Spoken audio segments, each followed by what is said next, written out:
Ребят, только-только стартовал мой огромный тур по Канаде и США. Вот это расписание. Ссылка на билеты в описании. Что делать, вы знаете.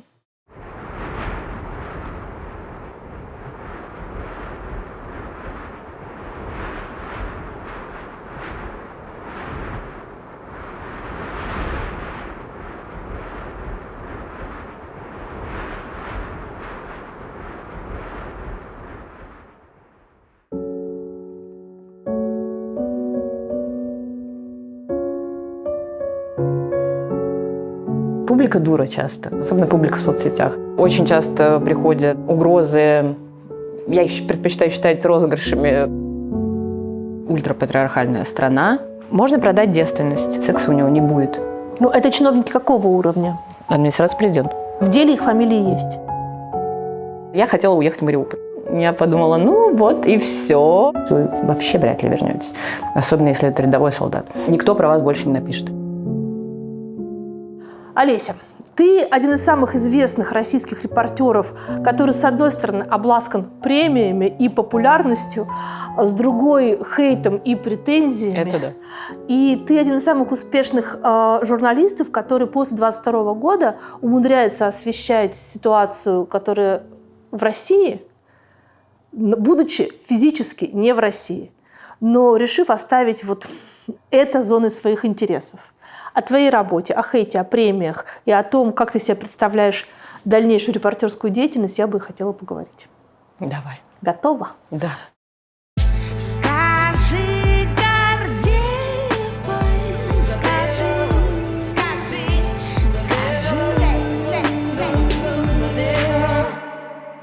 Ты попросила, чтобы это интервью было геоанонимным, поэтому мы не скажем, где мы встречаемся и когда. Но будут знаки. Не знаю, я надеюсь, что знаков не будет. Почему? Потому что я нахожусь в очень неустойчивой, в том числе с точки зрения безопасности ситуации. Все мои документы, они тоже очень непостоянные, нестабильные. У меня действительно нет одного ясного, понятного мне и даже моему ребенку места жительства. Плюс мне очень часто приходят угрозы. Я их предпочитаю считать розыгрышами и пранками, просто чтобы какие угрозы? Жить. Многие, например, считают, что я до сих пор живу в Риге. Мы не в Риге. До сих пор пишут, мы знаем, где твоя квартира, мы знаем, в какую школу ходит ребенок, мы знаем, что ты очень любишь Россию, хочешь вернуться, давай поговорим. Но я списываю это больше на каких-то ботов и психологическое давление, я не склонна это переоценивать. Но в итоге, да, в каких-то публичных выступлениях я стараюсь не афишировать, где я в этот момент нахожусь, да и часто это сложно угадать, где я буду на этой неделе, на следующей. Поэтому, да, мы географически. Технически ты иноагент. У тебя есть уголовные процессы, но не связанные ни с дискредитацией, ни с терроризмом. Нет. И технически ты могла бы, например, въехать в Россию. Да, это ровно тот монолог, который я выдаю, мне кажется, раз в 2 месяца друзьям, бойфренду и сама себе, что я же могу поехать. Я приеду сейчас, просто сяду у тебя в квартире в Раменках и буду сидеть. Все. На что мне отвечают, что нет. И действительно, те источники, которые в силовых органах еще с нами разговаривают, они говорят... А есть такие еще источники? Есть такие источники. Я за это очень благодарна. Они говорят, что нет, приближаться даже к КПП нельзя. Исключают для меня даже страны, на мой взгляд, относительно безопасные, вроде Сербии и Армении. Но они говорят, что даже туда не надо. А по журналистским делам ты знаешь, что периодически надо куда угодно. И слава богу, что пока еще надо. Так что этот мой и твой монолог, что технически я могу заехать, и мне ничего еще не будет, кроме того, что Олег Дерипаска меня обанкротит, и я не смогу работать на себя, а буду до конца жизни работать на него внутри страны, на его иск. Но он как-то разрушается об реальность. Или об угрозе реальности. Я предпочитаю к этому относиться как к игре, на самом деле, потому что иначе совсем тяжело будет. Мне очень понравилась твоя книжка. Спасибо. И она начинается с того, что профессия разрушила твою жизнь, но она же помогла тебе сохраниться, когда оказалось, что все рушится вокруг. А сколько раз в своей жизни ты пожалела о том, что у тебя вот эта профессия, а не какая-то другая, как я говорю, более полезная? И более денежная, и более спокойная. Не, я не жалела. Ну, я фанатик, не из тех, кто говорит, ой, зачем я пошла в эту журналистику, надо было там питон учить. Как мы знаем, сейчас питон тоже уже бесполезно было учить. Ну, я, например, каждый день жалею, что я врачом не стала. У меня было 2 профессии мечты, кроме журналиста. Следователь. Но я помню, посмотрела, какая-то академия МВД была рядом с домом, там какие-то нормативы надо было сдавать. Я была в 8 классе. И хирург. Но на хирурга я даже не пыталась, потому что я недостаточно умна объективно. Фоном за этим был всегда жуналист. Поэтому я просто занимаюсь тем, чем мечтала буквально с 5 лет. Ну, конечно, нет, я не жалею в этом смысле, я счастливчик. Да, я выгорала, восстанавливалась. Это, мне кажется, нормальный резистентный мозг так делает. Важная часть твоей журналистской работы сейчас и то, за что, собственно, тебе прилетает с обеих сторон, это твоя работа внутри России, но как бы... Не находясь в ней, да. Мне рассказывали, что ты называешь себя дроноводом, человеком, да, который направляет людей, которые добывают для тебя информацию внутри России. Значит, сразу несколько вопросов. Первое. Почему ты решила, что точка применения твоих журналистских навыков будет внутри России, раз ты точно знаешь, что ты не там, и ты там не будешь? Ну, потому что я русскоязычный журналист из России, и я была до начала полномасштабного вторжения уже почти 20 лет журналистом. Я не собираюсь менять профессию из-за Путина или из кого-то еще. И я считаю, что неэтично и некорректно писать о стороне войны с точки зрения Украины, потому что, во-первых, там есть свои блестящие журналисты, во-вторых, это другая страна, в которой хорошо бы никто как бы не лез во внутренние дела, и они сами там разберутся. Вот, поэтому у меня даже и мысли не было писать о чем-то другом. Ну, хотя, знаю, некоторые коллеги как-то переквалифицируются, да, на международную политику, наверное, но, опять же, это никогда не был мой профиль. Я региональный корреспондент. Я человек, который мотался по России, когда это еще как-то не было модно. Как-то совершенно понятно было, что я буду заниматься тем же. Другое дело, как? Потому что, когда ты репортер, и ты привык приехать посмотреть и выдать гениальный текст. Вот. Но тут, на удивление, на самом деле спасла пандемия. Мы в пандемию и в ковид научились работать удаленно. Ну, я лично научилась, потому что я много ездила. Я была не из тех, кто сидит на телефоне и на источниках. Я этого не умела. Вот. Случился ковид, все закрылось. По Москве чуть-чуть помоталась, я помню, в больнице зашла, но потом вообще все закрылось. И уезжать было нельзя по жестким правилам русской службы BBC, где я тогда работала. И я научилась вот звонить главе скорой помощи, просить включать видео и показывать, как он живет у себя в кабинете 20 квадратных метров и не выходит, чтобы не заразить свою семью, но при этом спасает ковидных больных. Я спрашивала там, что он слышит, чем у него пахнет, как ему доставляют продукты. И вот я научилась делать что-то удаленно. Что-то похожее на репортаж, конечно.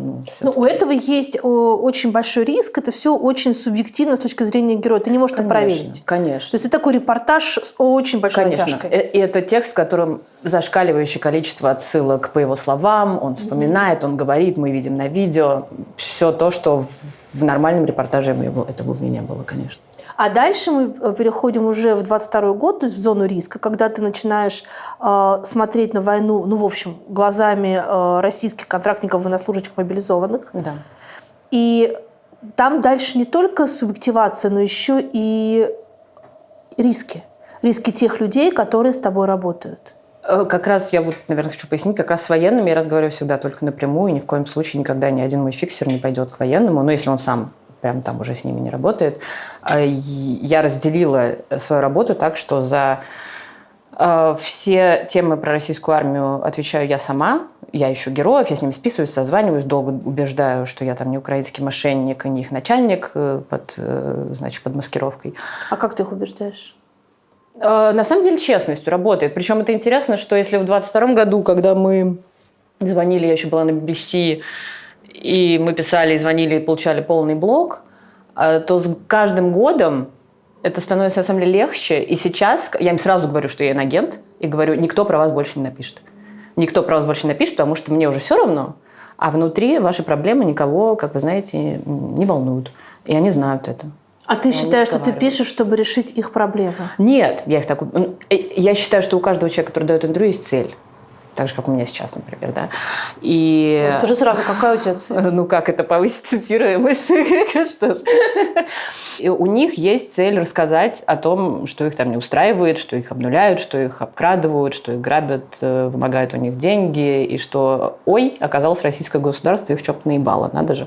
Это их цель. Моя цель – раскопать информацию, которая не должна быть, по мнению многих людей, раскопана, и опубликовать ее. Это, собственно, как главное призвание журналиста. Я от этого, действительно получаю огромное удовольствие. То есть идеи перевести их на другую сторону у тебя нет?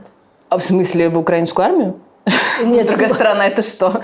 В смысле вывести их с линии фронта, чтобы они... Нет. Нет, я же не стала следователем все-таки или правозащитником. Нет. Я не чувствую в себе вот этого, гена осуждения или мессии, да, я не судья, я не политик, нет. То есть ты к ним относишься исключительно как исследователь? Да.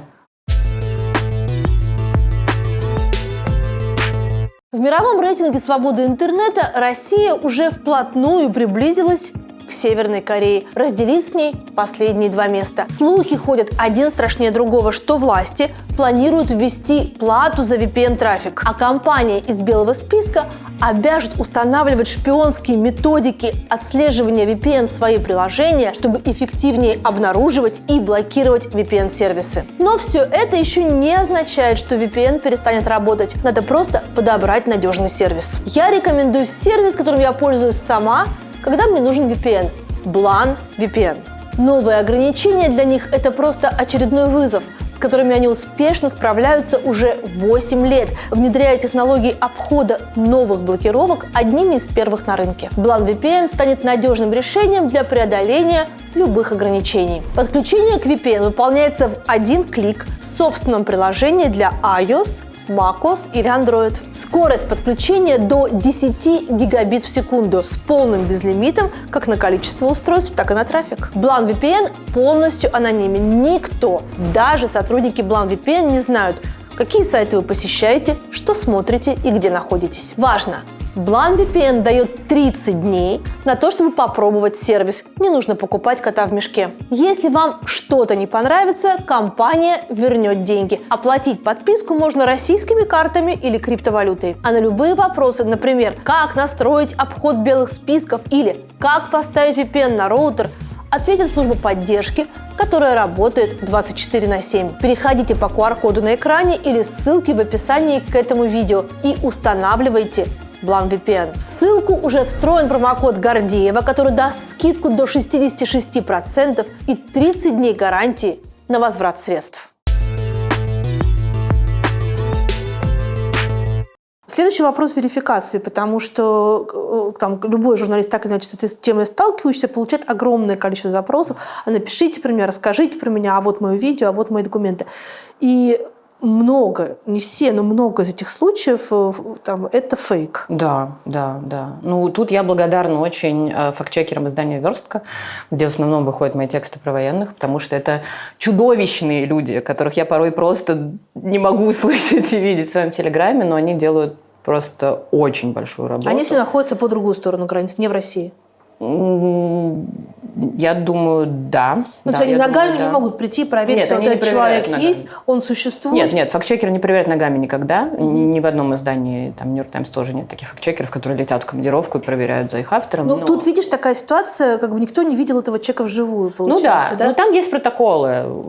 Достаточное количество видеодоказательств, достаточное количество документов. Сейчас мы там делаем много всякого материала про коррупцию, банковские переводы. Вот мне фактчекер каждый день пишет: пусть еще сделает скрин этого банковского перевода. Я говорю: прости меня, ради бога, но никто не хочет иноагенту делать скрин своего банковского перевода.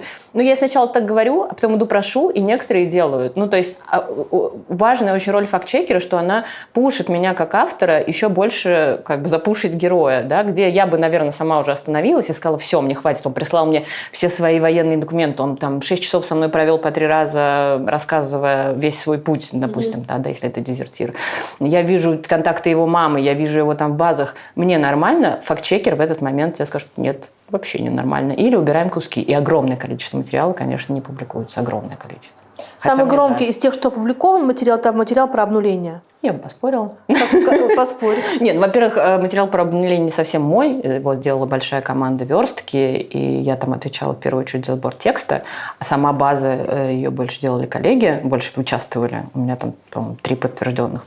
И там как раз сильно замучились с подтверждением личностей командиров, которые или отдавали приказ обнулять, или сами убивали. Там нужно было по два, правило двух источников, классическое правило журналистики, по два сторонних свидетельства, что этот командир отдавал такой приказ, или что был труп, в общем, там, с разных сторон. И коллеги умучились на этом, я знаю. Но для меня он был какой-то, видимо, точкой твоей книжки. Она состоит, в частности, из твоих текстов, из твоих дневников, из твоих расследований, из твоих разговоров с мирными и военными. Но это какая-то финишная точка того, как ты себе представляешь, что происходит вот в той серой зоне, в которую мирные люди не заходят, и про которую в основном все знают из сводок новостей. Да, и журналистов особенно туда не пускают. И журналистов особенно, я бы сказала, журналистов, которые в состоянии описать это которые могут себе позволить. Да. Ты считаешь, и ты делаешь такой вывод в книжке, и в некоторых интервью ты по этому поводу давала, что это некоторое торжество патриархата, что вот мужики нашли себе мужскую работу, и мужчина снова стал... пытается утвердиться за это. Там, тем, кто называется добытчик. Да, я считаю, что да, война – это абсолютно следствие того, что Россия ультрапатриархальная страна, где мужчина, если он не выполняет роль, если он не может купить 17-й iPhone своей бабе, секса у него не будет. И вот эта роль активно промоутируется, и теперь в том числе государством и Министерством обороны, и самим Владимиром Путиным. А что ты скажешь на то, что и в России тоже считают, что секс сильно переоценен, и женщины, многие, испытывают чувство реванша и чувство сходное с освобождением, когда они избавляются от этого мужчины, и таким способом в том числе. Просто, да как они избавляются? Там женщины есть, которые на этом зарабатывают, и это абсолютно логичное следствие патриархата, да, мужчина переводит зарплату ей на карточку, или фиктивные браки, которые заключаются за 3 дня до подписания контракта, и этой жене отдается пин-код и карта, и она живет на эти деньги, пока он там в окопах, это известно. Таких очень много женщин, но это же и есть следствие патриархальной системы, потому что патриархальная система подразумевает, что женщина зависима экономически от мужчины, и таким образом она берет реванш, да, правильно. А если она получила деньги за его гибель? То же самое, как разница за зарплату или гибель. Так его больше нет, никто с нее не спросит. Так с нее и так никто не спрашивает, они там почти все остаются. И вообще еще никто не вернулся, начнем с того. Вернулись только одноногие и однорукие, с сильными ранениями. И там я вижу 2 пути. Или женщине в итоге приходится пахать за 2, потому что государство не говорило, что оно ветеранов СВО ждет, вообще впишет их во все политические элиты, и это главный герой страны. По факту получается, что все, что им предлагают, это работа в военкомате за 60 000 рублей. После зарплаты в 200 000 рублей, сидя в окопе, даже это уже ощутимо, плюс с инфляцией текущей. И женщине приходится содержать инвалида, содержать детей, если у них они есть, да, и себя. То есть все эти цацки, которые были куплены во время его зарплаты, если он ее отдавал, да, они тут же исчезают. И второй путь, есть очень много разводов. Просто потому что семья рушится, потому что ПТСР, потому что алкоголизм, потому что люди приходят нездоровые психологически, психически и не выдерживают. То есть, я тут не вижу особенных выгод для женщин. Опять же, дети, в чем была мысль про патриархат моя? Дети снова растут одни, без отца, скорее всего, без активного участия. Чем меньше участия отца в воспитании детей, тем ярче цветет патриархат. Потому что если ты, я думаю, ты как мама 4 знаешь, что если ты 3 годика поменял памперсы, покормил по ночам, в ужасе, бегал, дул на каждую коленку, ты потом просто так его в пункт на Яблочково подписывать контракт не отправишь. А многие отправляют. А почему многие отправляют, с твоей точки зрения, это дисфункциональное отношение к своим детям? Ведь отправляют и матери, и жены. Давай посмотрим, кто потом пытается вытащить. Сколько я 3 года общаюсь с семьями, да, я их условно называю, семьи. Но на самом деле там только матери, жены и сестры, кстати. Сестры чаще всего отговаривают. Сестры самые активные, да, обычно участники процесса. И они мешают туда уйти. Это прям какая-то новая роль для меня. Один у меня есть отец, который своих сыновей в Ростове живет, своих сыновей вытащил, отправил, сделал их предателями Родины, очень рад этому. Сам живет внутри страны, суперактивный, классный мужчина, но он один. Это, конечно, только моя выборка, да, понятно, но она за 4 года. Если смотреть по твоей выборке за 4 года, то пропорционально из тех, кто отправил, одумался и захотел забрать, сколько? На самом деле многие. Потому что они не то что одумаются, они вдруг понимают, что там происходит. Так же, как и те, кто подписывает. Я бы не отказывала в агентности там, людям старше 18, которые приходят подписывать контракт за 2,5 миллиона в Москве, если, да. Конечно, они тоже хотят денег. Уже за 6,5 бывает. В северные регионы, наверное, да. Просто в этом году начали понижать, видимо, все-таки бюджет нужно подтягивать. Вот. Когда они приходят, понятно, что там жена может сколько угодно слать или не слать, все-таки там решение последнее за тобой. Но сколько вот я с ними разговаривала, они, во-первых, свято верят все, что контракт на год. Им уже, по-моему, с каждого угла говорят. Есть приказ Владимира Владимировича Путина, который вот этот контракт на год делает бессрочным до нового постановления за подписью Владимира Владимировича Путина. Они должны это объяснять, это входит в их должностные обязанности. Они слушают, я на год, я приеду потом. Куда ты приедешь? Ты никуда не приедешь. Я иногда говорю, вы понимаете, что вы вообще вряд ли вернетесь. Особенно, если это рядовой солдат, который пойдет в штурм через неделю после того, как подписал этот контракт. Им еще даже эти выплаты не успевают иногда прийти, они уже в штурме. Они сами этого не понимают. И уж тем более родственники не понимают, куда они их шлют. Да? Я подписал контракт, я думал, я буду строителем. Я буду в Мариуполе детский садик охранять. Мне сказали, я повар. Вот такого просто полно. У меня иногда складывается ощущение, что люди, которые подписывают контракты их семьи, представляют себе дальнейшее, то есть они как будто бы лишены доступа к информации и представляют себе, что все доходят, как в «Игре престолов», до какой-то бетонной стены и об нее убиваются. Да.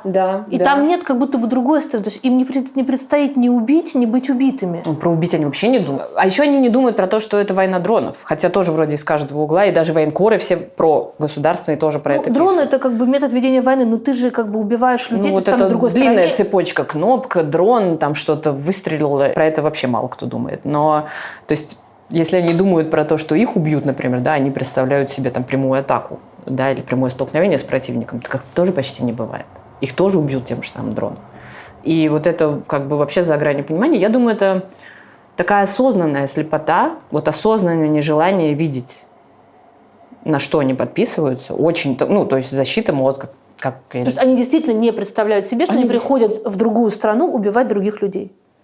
Я задаю вопрос почти каждому. И что они мне отвечают?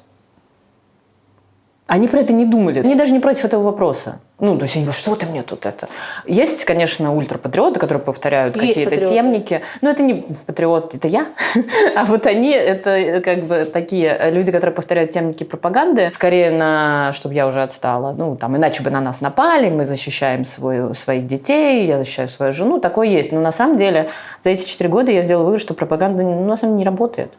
Когда деньги кончатся, остановится поток контрактников. Если бы не было этих миллионов и 250 в месяц, никакой Первый канал, никакой бы Дмитрий Стешин не заманил такое количество контрактников на войну в России. То есть это чистые наемники, которые идут убивать за деньги. И это просто факт, к нему можно как угодно относиться, но это так. И плюс огромное количество людей, которые не хотят сидеть. Понятное дело, да, вот последний военный, с которым я разговаривала подробно и брала у него интервью, у него нашли 3 грамма мефедрона, классика, в марте. В августе он уже подписал контракт до суда, уехал, дважды пытался бежать, последний раз удачно, потому что вдруг понял, куда он приехал. Чудом там как-то выживал, но он очень подчеркивает, что он санитар, он никого не убивал, для него, наверное, это важно, я даже не успела ему предъявить это. Вот это действительно огромный контингент еще, который подписывает контракт, у них еще есть мотивация. Скриншот из материала, который разлетелся, собственно, по соцсетям, где парень пишет родителям, что меня сейчас будут обнулять, и они говорят, подожди, мы по трассе едем. На самом деле, там так все на эту маму набросились, что вот она ему не отвечает.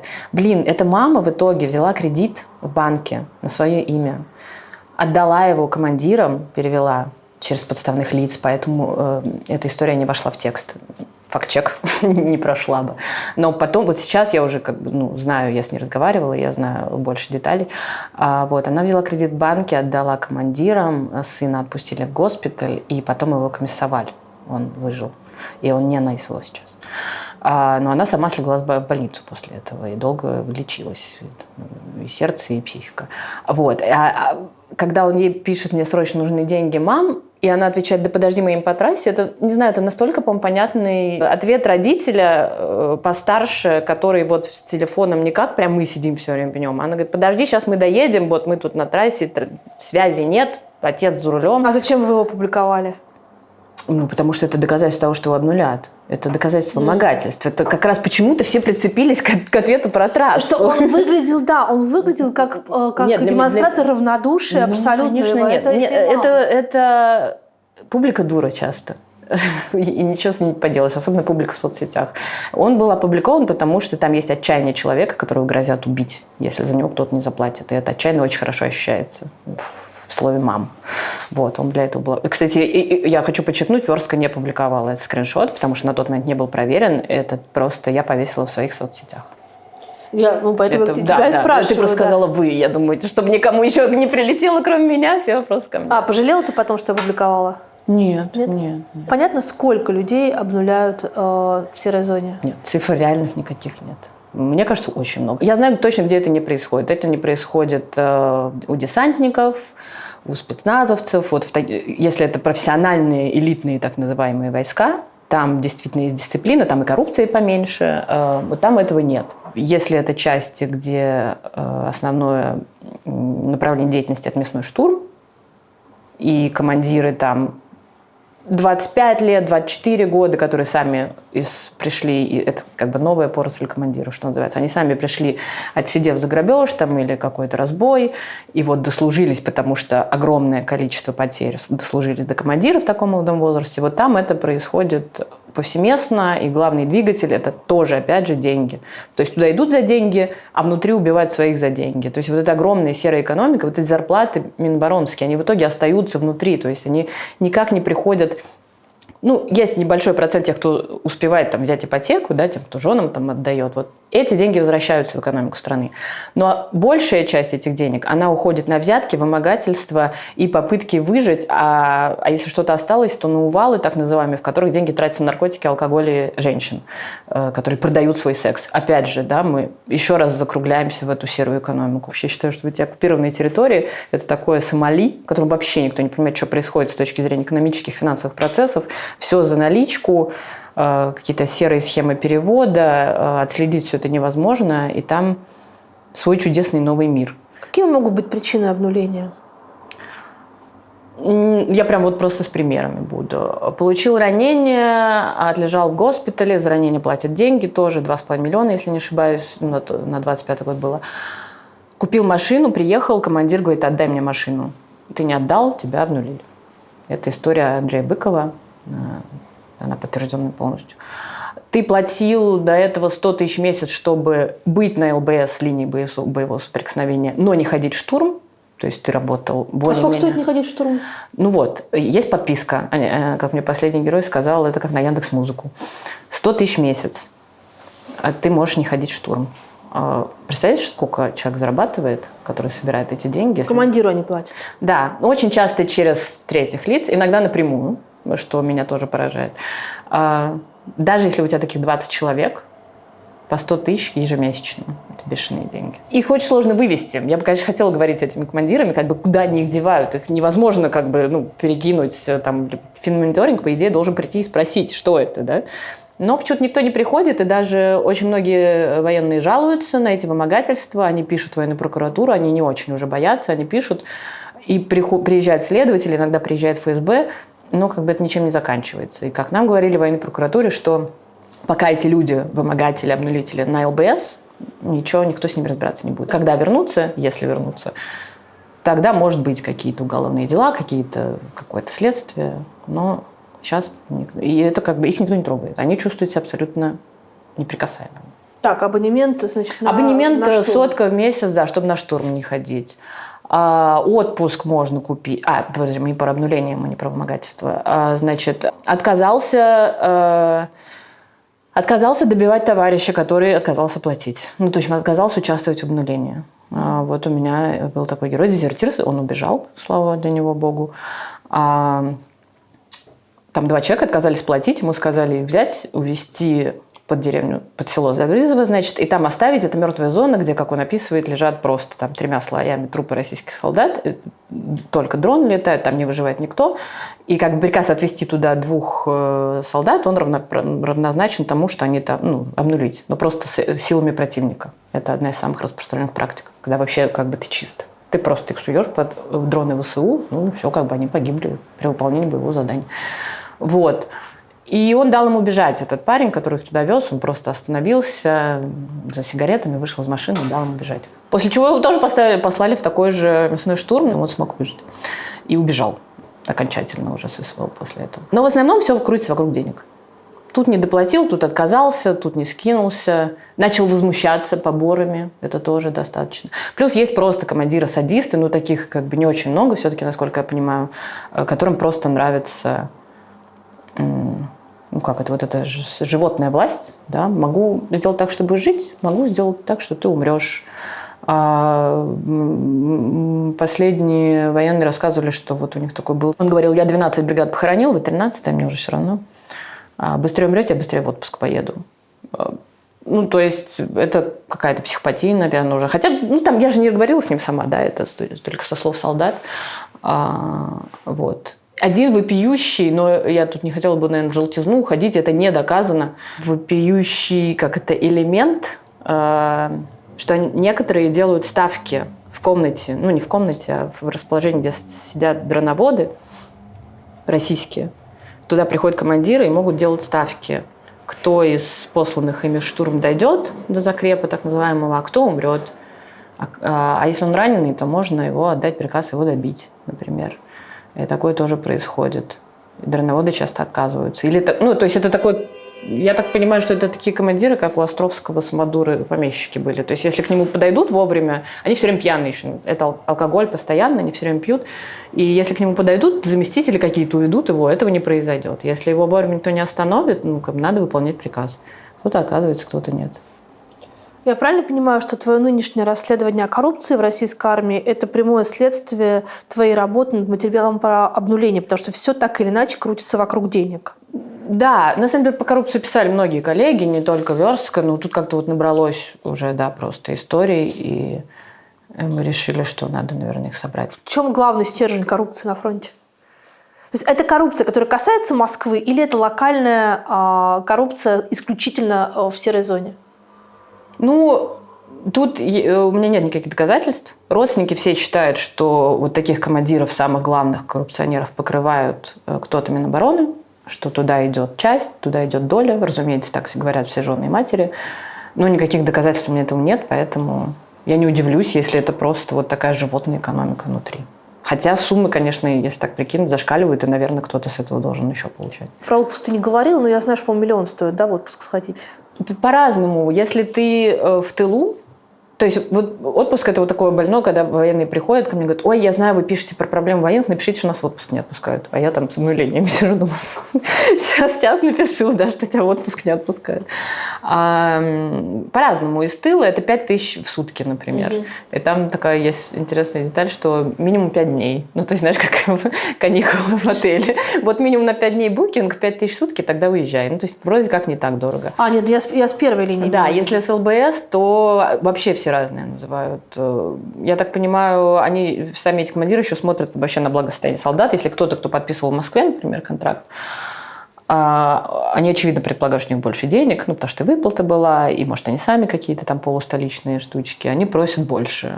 Если это, например, военные из Донецка, которые уже там измотаны с 2014 года всей этой... 12 лет платят. Да, то с них там и 40 тысяч берут, и даже за неотправление в штурм 40-50 тысяч, хотя вроде как это дешево по сравнению с остальными цифрами. То есть там есть ассортимент, прейскурант. На что деньги внутри серой зоны тратятся? Алкоголь? Да, это мой любимый вопрос. Да, алкоголь, наркотики. Игры?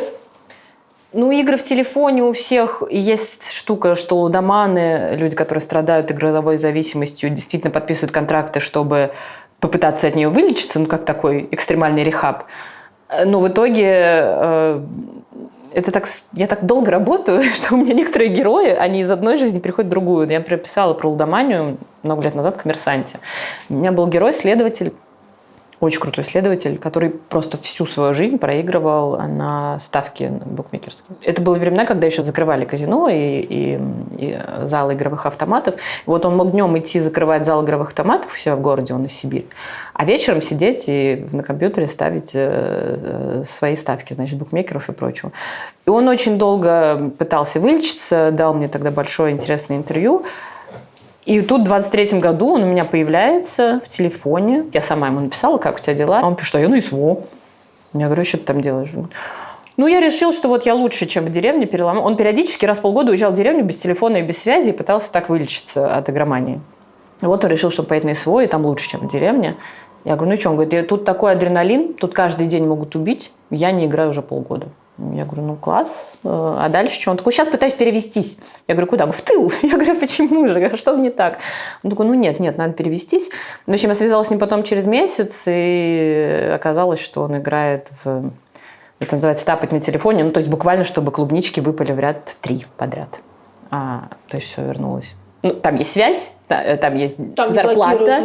Да, там не блокируют. Вообще это интересно, что военные до недавнего времени, посмотрим, как сейчас будет, но они были одни из самых осведомленных людей в стране, потому что у них был Starlink, и у них не блокировали вообще никогда мобильный интернет. И они смотрят запрещенные YouTube-каналы, они читают все заметки, они очень легко находят там сразу меня, если я им пишу. Они потом знакомятся, пересылают друг другу эти материалы. Они знают гораздо больше, чем люди, например, в Воронеже каком-нибудь, у которых, заблочена там верстка, не пойду я ее дальше читать. Эти все очень хорошо отслеживают. Да, и в частности, там можно играть на деньги с телефона после штурма, что он и продолжил делать.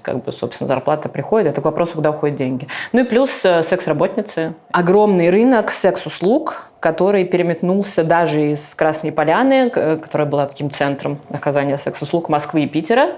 Цены в зоне СВО на оккупированных территориях гораздо выше для Сколько? Девушек, которые оказывают секс-услуги. То есть это не местные?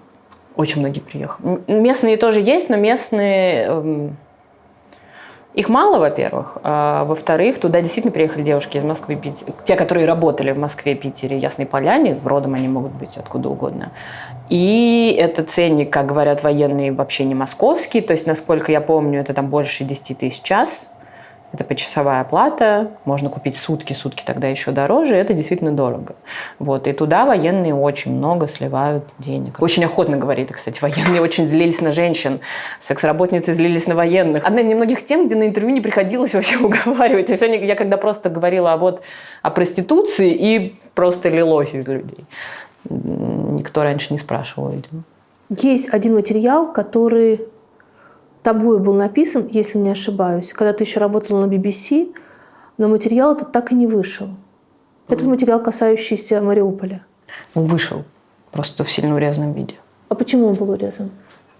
Потому что мне там рассказали местные, что город был закрыт бойцами Азова, они не давали выезжать.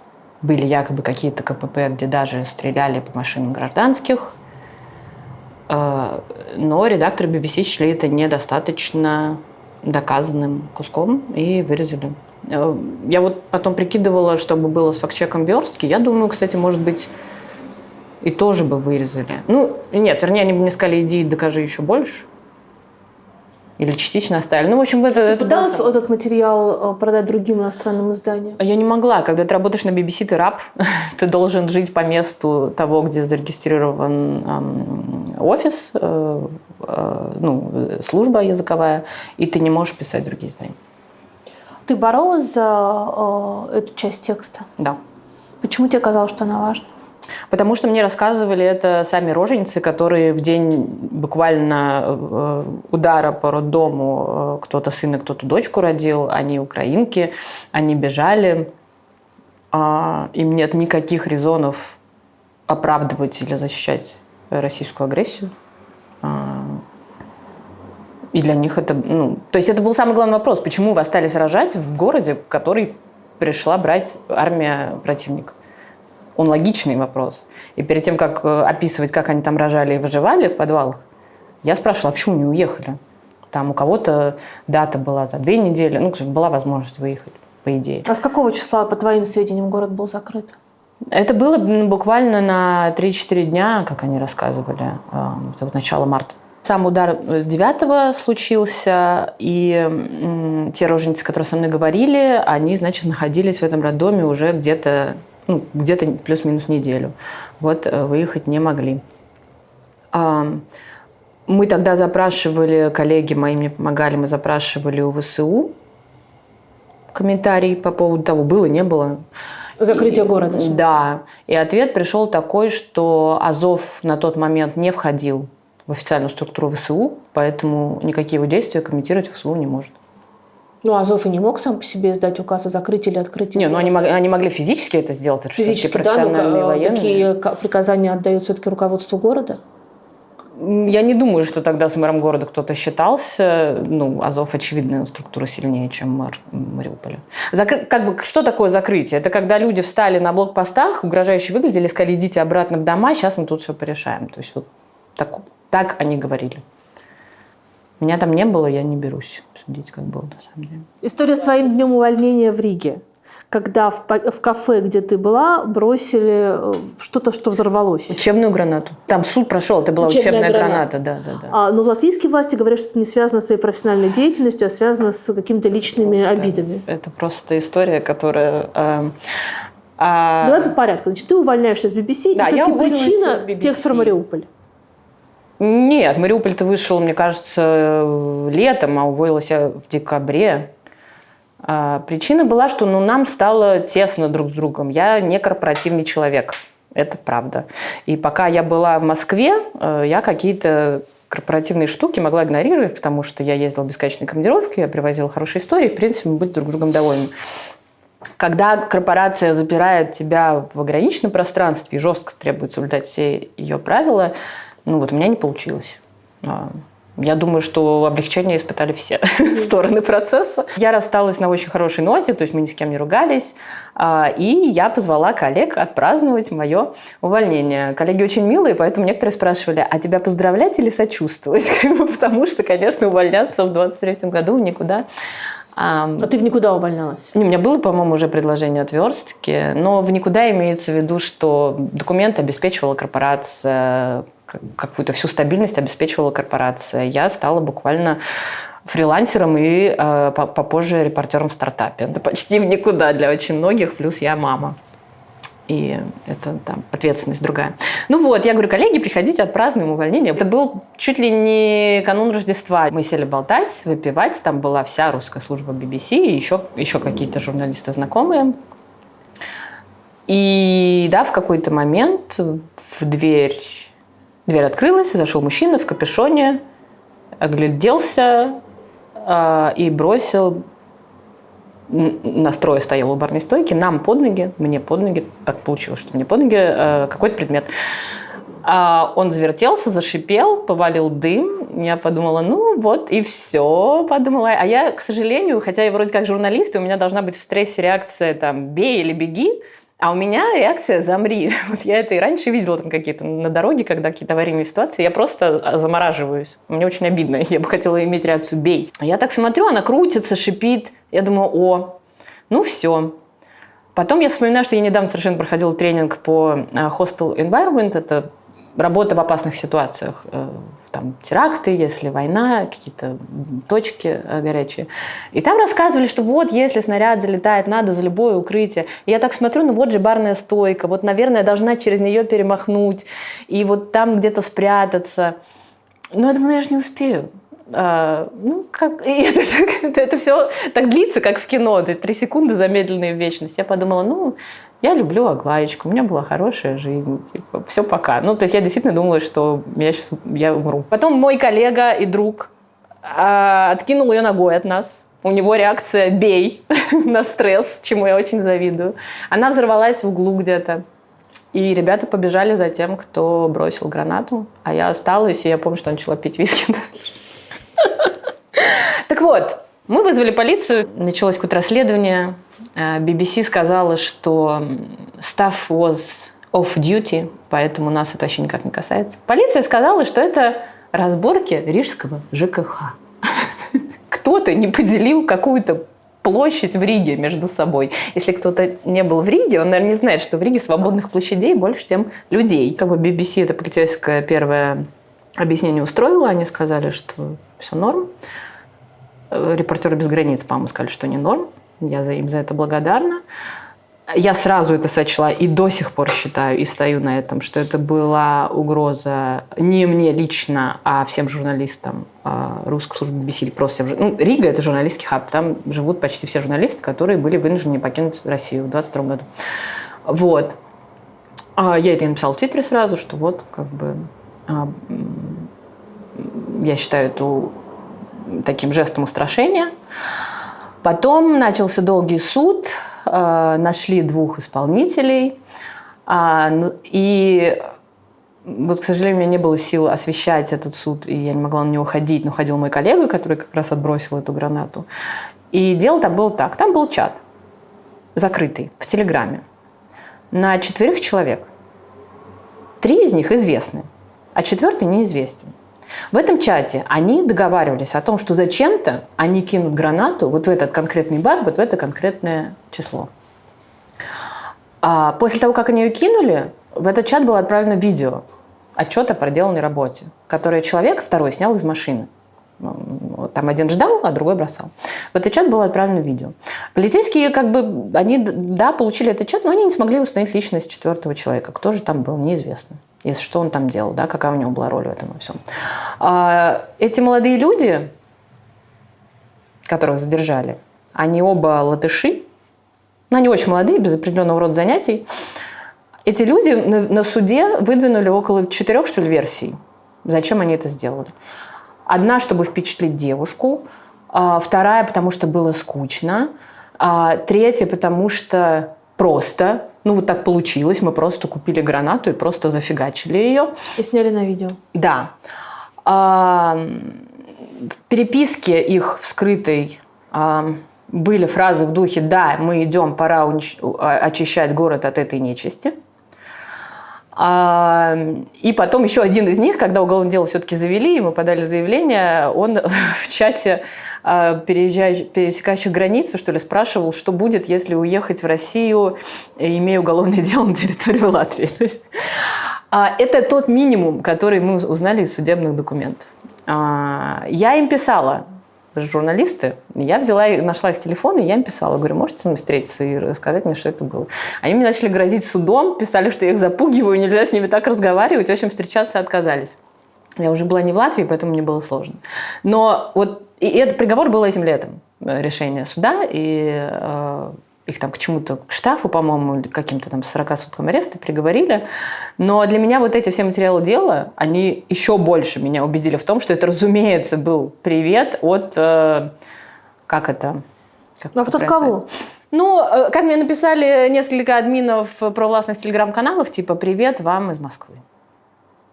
Ну, а кто послал какие-то письма с взрывчаткой, фиг знает кому, да? Кто? Ну, то есть это такие микроакции устрашения, которые совершенно в духе людей, которые должны бороться вот с неугодными. Не физически их уничтожая, про такое не предупреждают, как бы, если тебя убьют, тебя убьют. А вот именно запугивая, вот это, постоянно создавая вот это вот давление психологическое, типа брось, прекрати, какой херней ты занимаешься. Я уверена, что это было так. И это было не в смысле я брось, прекрати, а там, ребят, там было 7 журналистов. Ну вот ничего, что им как бы ко всем это прилетело, да, но почему-то коллеги решили просто как бы сделать вид, что этого не было. А ты испугалась? Да, я очень испугалась. Ну как, я попрощалась с жизнью, это, наверное, не испуг. Нет, я имею в виду впоследствии, да. Ну да, у меня в кои веки появился настоящий ПТРС, я до сих пор не могу, если там дочка лопает шарик, у меня вот эта вот реакция, я была в этом смысле очень спокойной. Ну да, оно есть. Ну блин, это неприятно. Ты поэтому уехала из Риги? Нет, у меня уже были билеты. Ну то есть, я уже уезжала. То есть тебе в Риге не осталось жить ни при каких условиях? Нет, не совсем мой город. А где теперь твой город? Я не имею в виду, где мы сейчас находимся, да, вот где тебе хорошо. А так мир сузился. Он такой маленький стал. Я раньше ехала до лучших друзей, я жила в Раменках, а они в Отрадном. И я ехала 1,5 часа или на машине, или на метро. А теперь я могу до них столько же лететь, и вроде как у них уже тоже. Ну, то есть очень маленький стал мир. Я люблю большие города. Меня, в принципе, устраивает любой большой город. Я москвичка, как бы это ни звучало. И я люблю, когда от одного конца города до другого долго. Когда люди разные. Когда метро грязное. Когда есть всякая уличная преступность и дорогие рестораны. Я вот такое люблю. Так что, наверное, просто все большие города мне норм. Вернемся в серую зону СВО. Если бы у тебя такая была возможность, ты бы хотела поехать и посмотреть, как на самом деле там все происходит? Конечно, я почти поехала. У меня был несанкционированный заезд в Россию один раз после того, как мы в марте 22-го уехали. Я была на очень плохой психологической ситуации, на дне. Я уже хотела увольняться с BBC, но непонятно было, что делать. Какие-то тексты опять там что-то не проходили, не придумывалось у меня ничего. И ребенок был с папой, с отцом. И я сказала, что я поеду сейчас в Москву. Все. Я еще не была иноагентом. И, в принципе, я еще не написала все то, о чем сейчас рассказывала, поэтому это выглядело еще более-менее. В общем, я заехала в Москву через Псков. И, я должна была получить там какую-то бумажку для документов. Еще какие-то у меня были дела. На самом деле, еще было подозрение на онкологию. Но это все было так, фоном. Я хотела уехать в Мариуполь. Я очень хотела уехать в Мариуполь. И я приехала в Москву, легла в свою кровать в своей постели. 2 дня пролежала просто. То есть это я тоже никому не рекомендую. Если уехали, лучше пробно не возвращаться. Это было тяжело. Но и потом я забронировала билет, маршрутку на Мариуполь. Так я узнала, что из Москвы тогда ходили, может, сейчас, наверное, больше, какой-то там по 3-4 рейса в день, автобусы, маршрутки. Там в пределах 2000 стоит, да? Да, еще за 600 рублей забронировала. Значит, это был 23-й год, лето. Я забронировала, мне сказали, да, завтра ждем на теплом стане в 11. Я легла спать дальше в свою кровать. А потом просыпаюсь от того, что мне водитель звонит, говорит, слушайте, у нас тут в общем, мы там не проедем, там что-то перекрыли. Давайте, я могу или перебронировать, или отменим пока. Я думаю, что такое? Я смотрю, это Пригожин идет на Москву. И я думаю, вот надо же. Ну и в этот момент уже немножко там коллеги узнали, что я в Москве, я же никому не сказала, уехала. Вот. И они мне пишут, у тебя что, такие источники? Я говорю, да, конечно, я знала, что Пригожин сейчас устроит бунт. Ну вот, и в итоге я провела незабываемые сутки, я смотрела, как в моих родных районах на юго-западе ставят, значит, автомат на мешки с песком, как там выстраиваются по МКАДу эти машины пожарных, МЧС и просто грузовики. Как москвичи стоят вот так вот, ждут, что сейчас придет Пригожин там на закате. Очень было кинематографично. Но он не пришел, как мы знаем, и на следующий день мне позвонил мой начальник тогдашний, мой хороший друг Андрей Горянов, сказал немедленно назад, иначе у меня будут проблемы, он сказал. Ну, это сильный для меня аргумент, я не хотела, чтобы у него были проблемы, и не хочу. Вот, и я вернулась. Вот, это был мой, я думаю, последний. Жалеешь? Что, вернулась? Да нет, не жалею. Я очень хочу писать, я очень хочу рассказывать о том, о чем нельзя рассказывать. Внутри страны для меня это вообще невозможно. Я попробовала вот те несколько дней, которые была, встретиться с какими-то источниками в Москве. Ну, они не разговаривают. Ну, я токсична. То есть по телефону они с тобой разговаривают? Им скорее, да, как будто бы безопаснее вот что-то мне слить там, знаешь, через сигналы Telegram, чем со мной пойти куда-то в Москве. И я поняла, что, ну, как бы... И идея с Мариуполем, на самом деле, была такая, что это один материал. Вот я его напишу, хотя многие говорят, что я бы и не доехала даже. Ну, окей, я думаю, что я бы доехала. Я бы его написала, ну, и потом все надо было. А о чем ты хотела бы написать? Я хочу, кстати, до сих пор это сделать, поэтому не буду рассказывать. Я сделаю это удаленно. Я сколько уже 3 года хочу, но я упрямая, поэтому сделаю. Ну, это касается, в принципе, вообще жизни Мариуполя, вот этого устройства серых оккупированных территорий, как там, просто чуть с более конкретным фокусом. Конечно, это легче сделать ногами. То есть я бы это сделала там за 2-3 дня, если бы была. А так мне уже вот 3-й год приходится по ниточке собирать информацию, но я соберу, я добьюсь. Есть 2 репортажа, которые меня совершенно завораживают, вышедшие из-под твоего пера. И если ты позволишь, я начну, на самом деле, с более давнего. Это расследование про Влада Бахова. Ты, наверное, уже и забыла. Нет, я очень хорошо его помню. Это история про мальчика, который исчез после вечеринки дня рождения. и потом его останки нашли спустя долгое время, что так и не пролило свет на его гибель. Расследование было закончено, все ток-шоу уже про все поговорили, и был только один человек, который не успокаивался – это ты. Почему? На самом деле там не моя заслуга. Вот ко мне пришла некоммерческая организация, которая адвоката семье предоставляла, одного из, и сказала: ну вот смотрите, у нас тут как бы нас все забросили, дело идет, может вы что-то напишите. Все-таки. И так, казалось бы, с точки зрения журналистской, оно было довольно бессмысленным, ну, потому что действительно очень большая была шумиха вокруг этого дела, и они на телевидении ходили, и местная пресса много писала. И, собственно, мне на BBC, по-моему, сказали, зачем, ну, все уже описано. Но мне показалось, что есть зачем. И я считаю, что это боги журналистики. Иногда они меня любят, и у меня тогда что-то щелкает. Любят тебя, да? Любят, да, любят, конечно. Мне очень часто везло по работе. То есть очень много каких-то моих, то, что считается заслугами, на самом деле просто удача. Ну, еще упрямство, я очень упрямая. Я как бы позвоню 8-й раз, когда все позвонят только 7. Вот это есть. Но есть вот эта удача. И вот эту... Плохо так говорить, потому что какая удача, когда мы говорим о погибшем ребенке. Но как тема, да, это была удача, потому что я приехала, и на самом деле мой текст про его отчима, не про пропавшего мальчика, потому что на тот момент нашли останки уже, и была назначена процедура ДНК.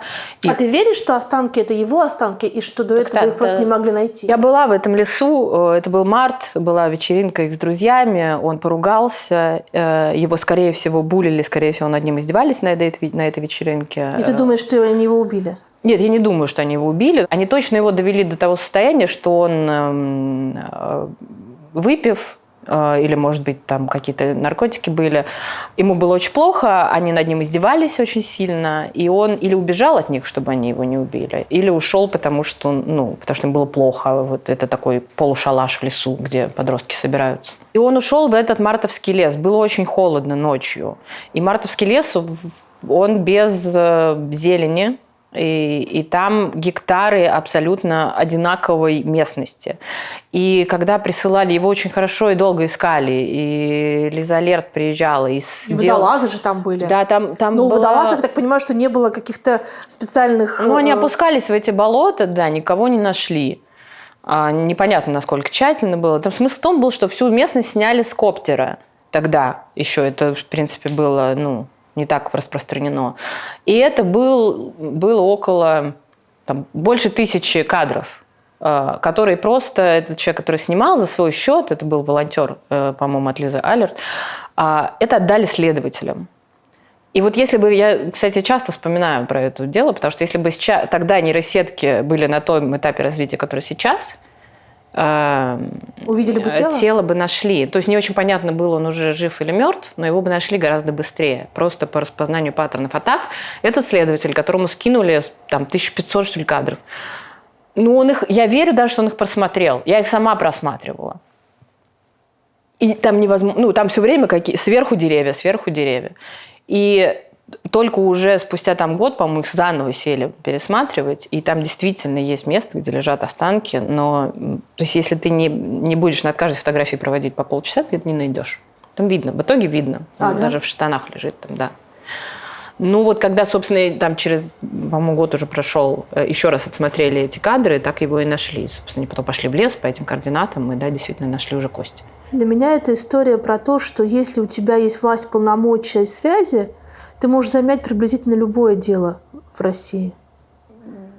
Ведь дети, которые участвовали в этой вечеринке, это были не просто компания рандомных подростков, это были дети, местные поселковые элиты.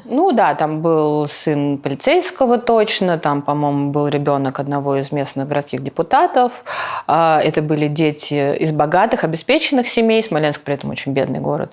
Это правда. Но тут вопрос вины. Наверное, то, как требовалось широким кругом, что вот должно быть уголовное дело о том, что его убили, это невозможно ни технически было, ни юридически, не было достаточно доказательств. Но вот уголовное дело о буллинге или доведении до самоубийства, или, может быть, каких-то побоях, вот это точно можно было начать расследовать. Даже судя по тому, что мы собрали те рассказы и доказательства, которые мы как журналисты собрали, я думаю, следователей больше было доступа. Но даже этого дела не было заведено. Для меня это была история об отчаявшемся подростке, и вообще подростковый возраст очень меня тревожит. Я и боюсь подростков, и как-то очень с пиететом к ним одновременно отношусь. Они самые хрупкие, самые опасные вообще из всех людей, по-моему. И одновременно это была история абсолютно героического отчима. Это не его родной сын даже, который просто положил там несколько лет своей жизни на эти поиски. И заодно на борьбу вот с этой системой, которая хотела просто дело абсолютно приглушить. И вот Иван Бах, его отец, мне кажется, главный герой этой истории. А ты была легким подростком? Да, наверное, мама сейчас скажет, наверное. Нет, меня никуда особенно не пускали, поэтому я села дома, читала книжки. В смысле, строго воспитывали? Да нет, просто это были 90-е, в Москве мама очень боялась, и вот сейчас я сама, будучи мамой, думаю, что тоже мою, может, тоже никуда не пускать, может, это не такая плохая стратегия. Поэтому я все подростковое добрала в университете, но там уже мозгов-то побольше, поэтому все было более-менее безопасно. История самая громкая и, как ни странно, самая опасная для твоей биографии статьи тоже про подростков, так или иначе, про маленьких девочек, которые были вовлечены в сеть секс-услуг, одним из пользователей которой был Дерипаска. Я правильно пересказываю? Олег Дерипаска, российский предприниматель. Да, если верить показаниям свидетелей, то да. Как ты на это наткнулась и что вообще это такое? Было уголовное дело у одного из источников, близких к силовым структурам, так скажем, которое долгое время лежало у разных журналистов, и никто не знал, как к нему подступиться. А как оно лежало, как оно попало? Это сложная история, мы не знаем.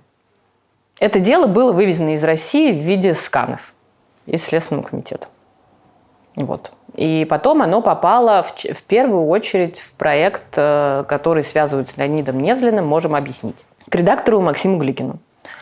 Он его читал, как я понимаю, сидел с ним долго и понял, что силами редакции одной он не справится с этим уголовным делом. И он предложил поучаствовать в верстке. Верстка прочитала, сказала, это невозможно, это очень сложно, наверное, мы не будем. Силами тоже редактора? Да. Я сказала, ладно, дайте я все-таки посмотрю, интересно же. И я села читать, я помню, это летом было 25-го. Там много видео, еще 6-часовые допросы. То есть это не просто сканы, Нет, это прям полный объем дела? Полный объем дела, да. Я все это посмотрела, помню, за 2 дня и сказала, нельзя не делать, давайте делать. Но там с самого начала было понятно, что будет суд, что будут иски от Дерипаски, который там начался одним из клиентов. Еще известные клиенты там были? Был еще только один, он не очень известный, это такой спичечный король, так называемый, предприниматель из Петербурга, который уехал, которому следователи буквально, то ли дали уехать, то ли они как-то его особо не следили за ним, но у него при этом идет суд, до сих пор, по-моему, приговора нет. Это, кстати, единственный человек, которого привлекли к суду, потому что по нему была экспертиза ДНК спермы. По остальным клиентам были только показания девушек и сутенеров. Поэтому они даже в обвинительном заключении не были упомянуты.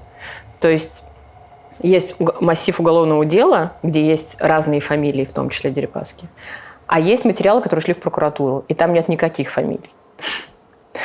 Они оттуда убраны. Там просто написаны «высокопоставленные клиенты». То есть может быть такое, что фамилия Дерипаска открыта, потому что хотели слить только его, а на самом деле там гораздо больше и более известных и влиятельных фамилий, но по каким-то причинам их заанонимили? Из тех материалов дела, которые я видела, то есть если оно очень, может быть, как-то отредактировано, допустим, если были допросы, там всего именно в этом кусочке дела, который нам попало, как мы потом выяснили, получив еще несколько приговоров, это огромная была система и сама поставки несовершеннолетних, и огромное количество судов и расследований. И вот этот кусок, который попал к нам, по моим ощущениям, это 10%, вообще 15% от того, что есть. Там всего формально вообще 4 потерпевшие. И одна самая главная, по которой есть доказательства, в частности, экспертиза ДНК. Объем этих поставок, этих девочек, он был гораздо больше, но вот этого нигде нет. Там рассказ одной потерпевший, который, кстати, упоминает еще фамилии. Вот этот человек, спичечный король из Петербурга, он как раз единственный обвиняемый стал. Но она и рассказывает и про Дерипаску, и про других клиентов, которых она называет то кличками, то какими-то он просто влиятельный бизнесмен, ну, то есть без фамилий. Я не думаю, что эти видеозаписи, которые сделаны в Следственном комитете реальными следователями, мы их все проверяли же, что они как-то были жестко отредактированы. Я просто думаю, что это именно тот кусок от огромного количества там дел и заявлений, который он содержит... Понятно, что он утек из России не просто так, а потому что там довольно много про Олега Дерипаску, да. То есть это типа 5-10% дела? Да, по моим само оно ощущениям, большое? да. По словам адвокатов, которых я потом находила и с ними разговаривала, конечно же, гораздо больше судов, и, конечно же, гораздо шире эта сеть. И как бы главная претензия по этому материалу была ко мне как к автору какая? Вот вам заказали Дерипаску, а вы как бы как дураки повелись и написали про него. Вообще не в этом проблема. Да, там Дерипаска один из клиентов. И мы подтвердили его еще 2 независимыми источниками. Нам сутенер сказал, что она... Сутенер это была она, Светлана Титова.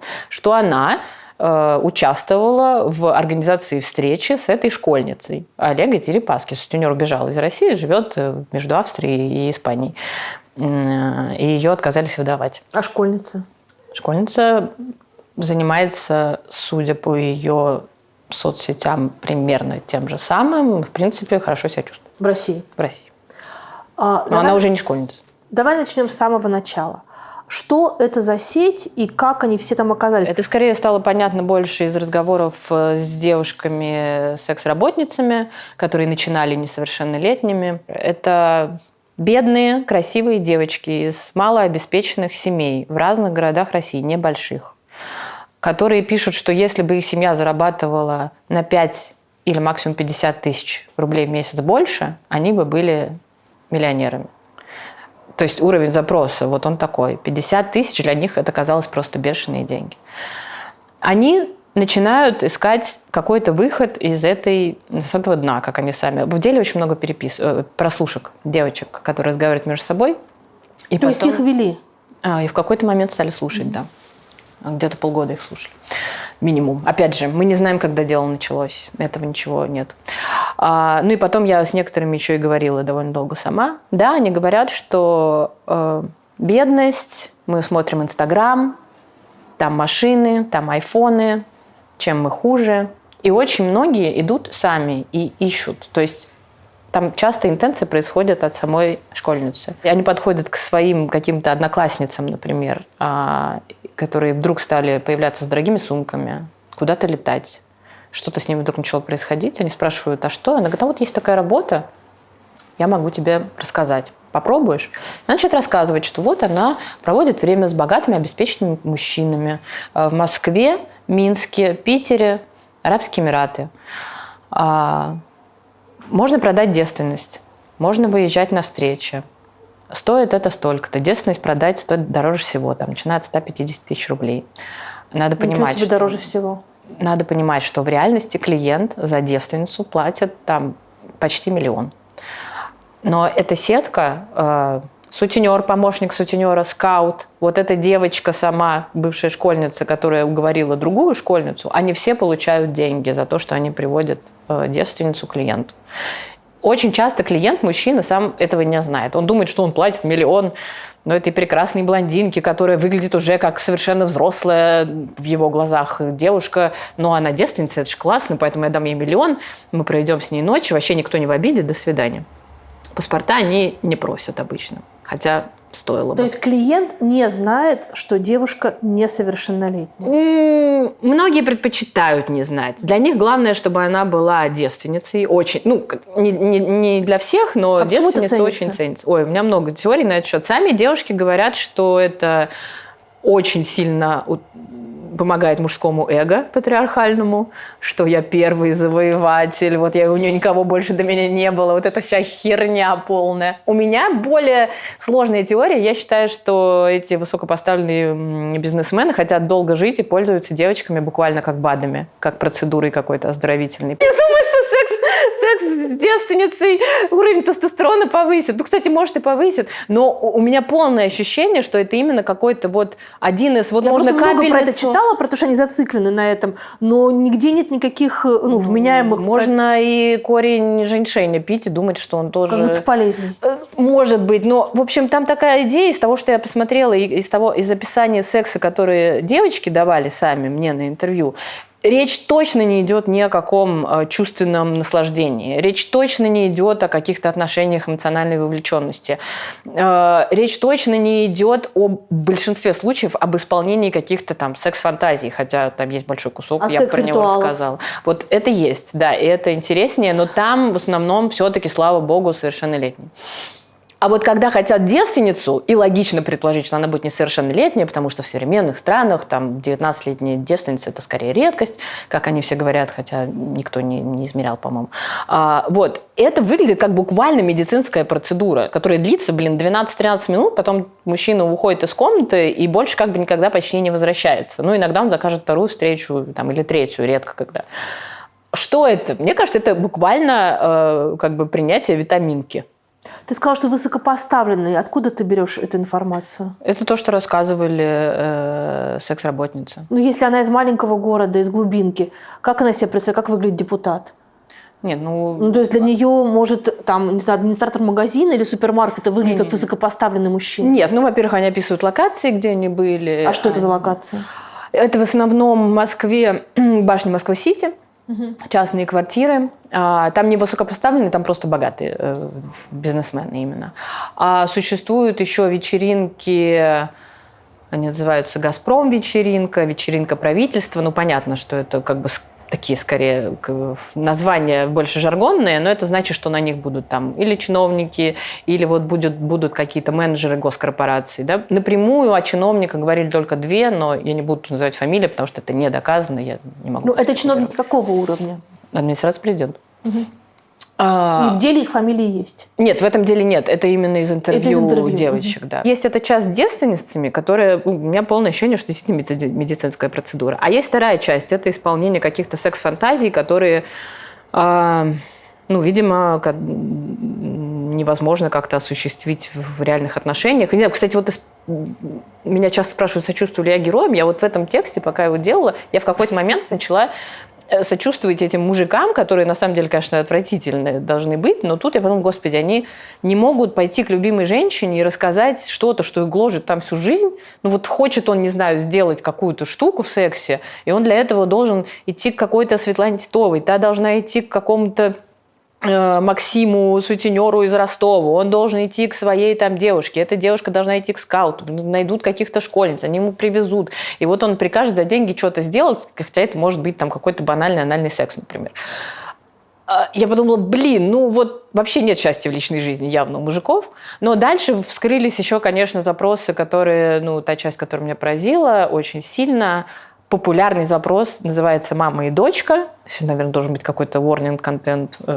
Это триггер. Это когда человек заказывает пару из женщин, которые должны разыгрывать из себя мать и ребенка, и он занимается с ними сексом. То есть они физически не должны быть мамой и дочкой? Это игра.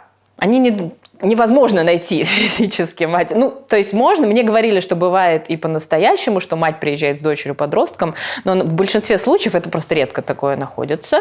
И в большинстве случаев подбираются девушки, которые одна выглядит более хрупко, тянет на подростка, например, или на ребенка, а другая выглядит более, взрослая и разыгрывает из себя ее маму. Им прописывается легенда. Эта легенда присылается в Telegram или WhatsApp клиенту.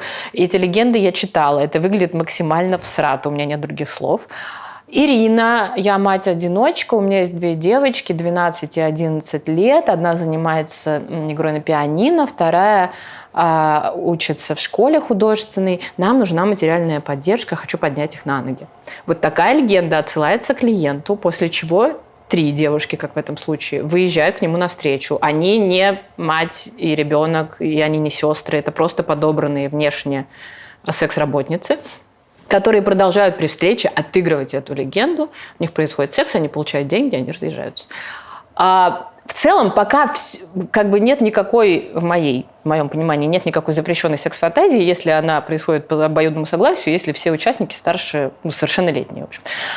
И все бы было ничего, но если бы девочки не стали мне рассказывать о том, что таким образом очень многие люди, которые открывают в себе педофильские наклонности, выпускают пар. То есть они не готовы идти, не знаю, покупать детей или насиловать детей. И вот эта фантазия, она позволяет им как-то это получить. И девушки говорят, мы в каком-то смысле санитары, потому что мы не допускаем их до реальных детей. И это сеть. Это сеть. И эта сеть из того, что ты видела, из тех материалов, которые ты видела, и из тех разговоров, которые ты проводила с девушками интервью, это сеть, действующая в Петербурге и в Москве. То есть Она по всей России. Девочки из всех городов. Заказчики, так как если это крупные бизнесмены, да, предприниматели, это будет Москва, Петербург, Сочи. Или они могут звать их с собой в какой-то отпуск. Там Европа была, и какие-то выезды. Большой хаб в Минске, потому что через Минск летают к этим несчастным шейхам постоянно. Это отдельный жанр вечеринка у шейха, куда постоянно ищут новых моделей и девушек. Модельная внешность, без татуировок, бэйби-фейс. Платят хорошо, возможен шопинг. Это классическое объявление об услугах проститутки в 25-26 году. В какой момент это переходит в зону криминала? Когда секс-работницам меньше 18 лет. Это в юридической плоскости, если мы рассуждаем. Многие 15-14-летние девочки проявляют инициативу сами. И я тут не буду выступать каким-то адвокатом, говоря, что их силой уговорили. Нет, для них создали инфраструктуру, в которую очень легко попасть. И опять же, как мама дочки, очень, очень переживаю после этого материала, что сделать так, чтобы не пришло в голову моему ребенку так заработать денег. И дальше у меня внутри происходит интересное дело. Говорю, что плохого, если она так будет зарабатывать? Если отринуть все какие-то стереотипы. И разговаривая с этими девушками, я поняла, что плохого. Им сейчас героиням, которые рассказывали про дела 20-го года, 21-го, им сейчас больше 20 всем, да, они все на таблетках, с попытками суицида, в совершенно раздрае в личных отношениях и с семьей, и с партнерами. Многие этим уже не занимаются, слава богу, и говорят, что хорошо, мы оттуда вышли, но последствия для психики, для здоровья, и кто-то употребляет алкоголь, кто-то сидит на каких-то наркотиках, они настолько тяжелы, что, конечно, понятно, что не стоит никаких денег. И плюс я не говорю о том, что когда возраст от 15 и выше, девушки называли цифру 12, самую младшую, что я слышала, но опять же я не смогла этого доказать, поэтому этого нету в опубликованных материалах, что они видели, как привозят 12-летних. Понятно, что это всю дальнейшую жизнь уничтожает. Что в тех материалах дела, которые ты видела, и из тех разговоров, которые ты вела, инкриминируется конкретно Олегу Дерипаске? Во-первых, ему ничего не инкриминируется. Ничего. Его нет в обвинительном заключении прокуратуры, и, соответственно, в суд. То есть он есть в материалах дела, он исчезает... Он есть в допросах, он есть в рассказах потерпевшей, 2 как минимум. Он есть в показаниях сутенеров. Один из них говорил, что к нему приходили адвокаты, Дерипаски угрожали. Но так как он врет постоянно и во всем, там вообще неизвестно. Он просто одно из самых низших звеньев, на самом деле, в этой цепочке. Он был осужден, ушел на СВО из колонии, собирал деньги на дроны и охотничьи ружья, и уже вернулся, потому что получил ранение. И, он занимается тем же самым. Какая карьера? Блестящая просто, да. Человек непотопляемый. Он тоже говорил о Дерипаске в своих показаниях, но это все было просто в протоколах. Потом есть 2 школы мысли, что называется. Одна, как нам сказал источник в Следственном комитете, что позвонила прокуратура и сказала, эту ветку не трогайте. То есть ветку Дерипаски? Да. Они сказали, мы мальчики взрослые, все понимаем, ничего делать не стали. А вторая школы мысли, что объективно доказательств того, что вот секс у Дерипаски со школьницей был, такого как ДНК спермы, например, не было у следователей, и не было возможности, скорее всего, получить, потому что там описывались дела, которые уже прошли. И, в общем, поэтому его и нет в обвинительном заключении. Могло быть и так, и так. Но то, что Олег Дерипаска еще, по-моему, со времен скандала с Настей Рыбкой, который поднял Алексей Навальный, любит окружать себя девушками и с некоторых пор, чем младше, тем лучше, это вообще, по-моему, ни для кого не секрет. Тут скорее интересно, знал ли он о возрасте, спрашивал ли он, или у него для этого есть целая инфраструктура, есть и женщины, которые помогают ему в новых знакомствах. Вот. И я думаю, что все оставлено им на откуп, там проверка паспортов, безопасность, вот этот весь чек.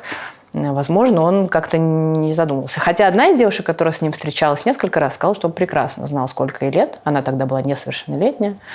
И когда она у него даже спросила что-то, вот якобы она спросила про возраст, он сказал, я в свое время очень обжегся со взрослой девушкой, и она мне принесла много неприятностей.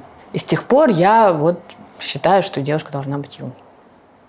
Да, и тут еще, к чести Олега Дерипаски надо заметить, что все эти девочки в том возрасте в него безоглядно были влюблены. Они считали, что у них вообще чуть ли не настоящие нормальные отношения. Они хотели этих денег. Он устраивал их в институты и устраивает, я думаю. Он очень любит, когда девочка учится.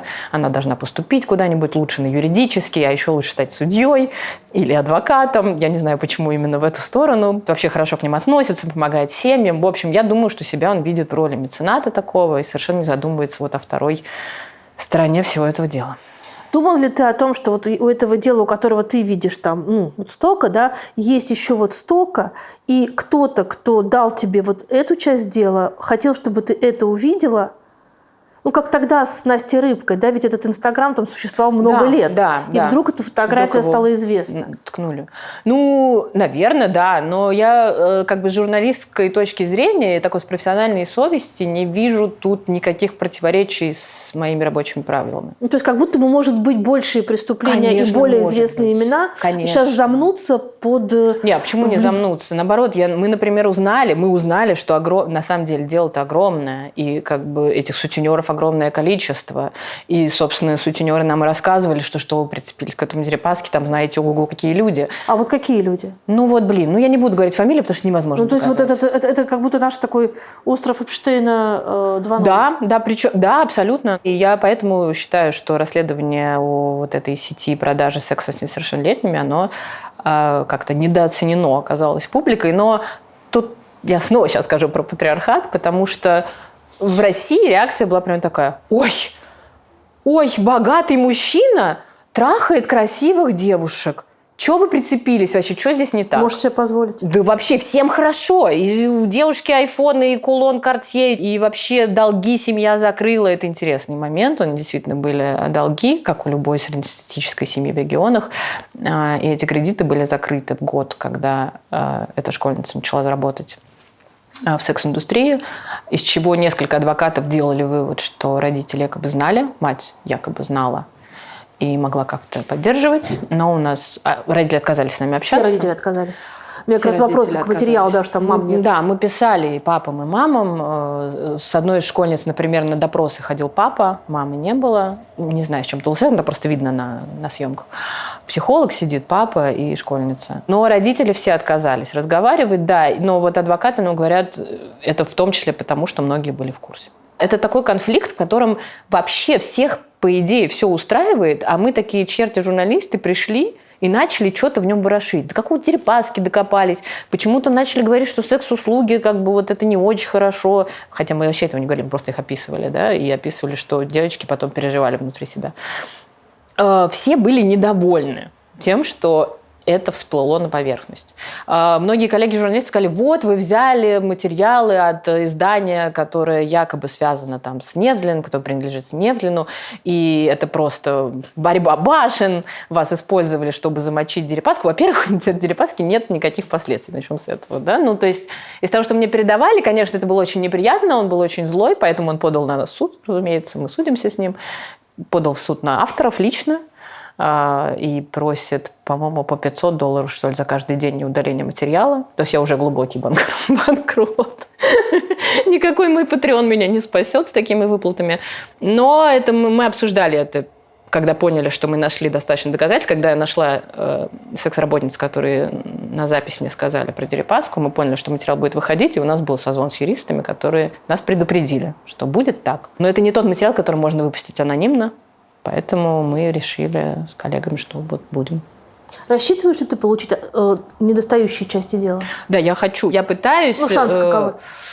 Не очень большой, мне кажется, но 20% у меня есть. Мне кажется, 20% это норм, если продолжить рыть, потому что есть адвокаты, которые были все-таки возмущены. Адвокаты, которые были адвокатами потерпевших? Сутенеров в том числе. Там очень много сутенеров, там это не только 2, да, которые вот известны. Там привлекли в итоге всех, кому делались какие-то малейшие транзакции. На самом деле там хорошая следственная работа. Вот правда, хорошая следственная работа. Это питерское дело? Оно началось не в Питере, оно началось в Удмуртии. Ого. Потом оно ушло в главное управление Следственного комитета, а суды были в Питере по месту последнего преступления, где вот эту несовершеннолетнюю задержали с одним из последних клиентов. Вот. Но и там корни и в Ростове, и в Москве, там очень много всего. Вот. В тех приговорах, которые нам удалось получить, мы очень волновались, пока было какое-то время, когда мы ждали, что они нам придут, их фотографировали адвокаты, которые согласились помочь. Потому что все уже несовершеннолетние, все материалы засекречены, невозможно просто зайти на сайт суда и получить. Вот. И когда адвокаты нам присылали, мы очень волновались, открывая, что думаю, а вдруг там сейчас вообще все по-другому, вообще не так. Но там просто с точностью вот до копеечки все совпадает, включая там поместье в Краснодаре, где, например, одна из встреч была школьница с клиентом якобы Дерипаской. Там просто написано «бизнесмен Олег» в приговорах суда, просто без фамилии. Но остальные клиенты оказались вот как-то радостно не у дел, и из-за того, что следователи их не дорасследовали, и из-за того, что у нас, как у журналистов, один источник, то есть девочки их называют, а других доказательств нет. Поэтому там выше крыши работы. Да. Что от тебя хочет Дерипаска? Вот его претензия основная – честь и достоинство? Да, я заморала его честь и нанесла ему непоправимый моральный урон. Но при этом в российской прессе вообще ничего не было про это. Это же невозможно. Это невозможно опубликовать. А на Западе у него и так санкции? На Западе у него санкции. Говорят, что вот из того, что нам передавали неофициально, что в такое, в личную жизнь, почему-то это считается личной жизнью, хотя это покупка секса за деньги, лезть нельзя. Поэтому все были очень злы. Пытались с вами договориться? Да. Что предлагали? Денег. Много? Даже не договориться, а чтобы мы сдали источники. А, вот как? Да. Да, мы не спросили, сколько, мы денег не берем. Мы денег не берем, мы Patreon заводим. Да не, это глупо, там объективно глупо предлагать дать денег после публикации за сдачу источника довольно публичным журналистам. Мне кажется, это неправильный был шаг. Мы отказались. А на что ты сейчас живешь? Я живу на зарплату верстки. Я живу иногда на авторские гранты, которые выигрываю с какими-то темами отдельными. И у меня есть Patreon, куда я зову подписчиков, тех, которые хотят поддержать меня лично. И ты с ними разговариваешь, я знаю. Я разговариваю. Мне нравится. Там 40 человек. И это очень такое ощущение, что я в интернет пришла во времена ЖЖ, живого журнала. И вот это очень такое уютная, маленькая такая там атмосфера с постоянными подписчиками. Мне нравится, я там много пишу. Но, конечно, такое, я привыкла не думать о деньгах. В смысле, я не очень богатый человек, я из очень простой семьи, но мне всегда хватало, реально хватало, потому что я в Москве не снимала квартиру. Это была квартира моих родителей, где я жила. Собственно, и все. И я, не знаю, не люблю рестораны и сумки. То есть мне хватало, у меня было все нормально. 18-й iPhone у тебя есть? Да, кстати, я купила на днях. На грант Urgent помощи у меня был. Потому что мой, который уже, по-моему, был лет 12, он умер. Вот сейчас есть, да. Сама, да. Сама, я только сейчас поняла шутку. Да, я как раз антипатриархальная. А ты антипатриарх? Я антипатриарх. Роль зависимой женщины, которую так успешно всем навязали. Именно из-за этой роли зависимой женщины школьницы идут и ищут, чаты знакомств, где бы подороже себя продать. И мне очень это вот... Если у меня что-то вызывает гнев, это вот эта система. Ну, если честно, я пыталась разобраться в твоей личной жизни, готовясь к интервью. Олесь, я запуталась. Ну, многие запутались. Да, значит, у тебя есть ребенок. Есть. У ребенка есть отец, но вы с ним не в браке. Мы развелись. На момент начала 22 года у тебя был бойфренд, и это был брат Фейса.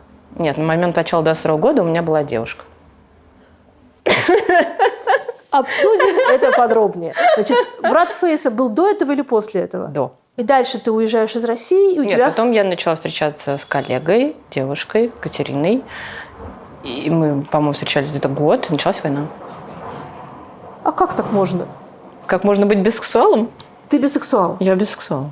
Как это? Очень бисексуально. Как это, бисексуал или бисексуалка? Ну, по идеологически выверена, наверное, бисексуалка, но я не вижу разницы. А так всегда было? Что я бисексуальна? Да. Это очень удобно. Это приятно. Чем отличаются отношения с мужчиной от отношений с женщиной? Я просто сплошь и рядом вижу своих знакомых девушек, которые, разочаровавшись в отношениях с мужчинами, перешли эту границу, да, и стали жить с женщинами. Все счастливы. Я думаю, это мало реально, в смысле, если ты изначально не был заточен под секс с женщиной в том числе. Ну, бостонский брак есть. То есть я не верю... Не Какой верю. бостонский брак? Но это когда женщины просто ведут совместное хозяйство, они не любовники, не любовницы, а просто живут вместе. И это очень круто. Я, кстати, тоже про это много думала. Мне кажется, это вообще один из идеальных способов существования.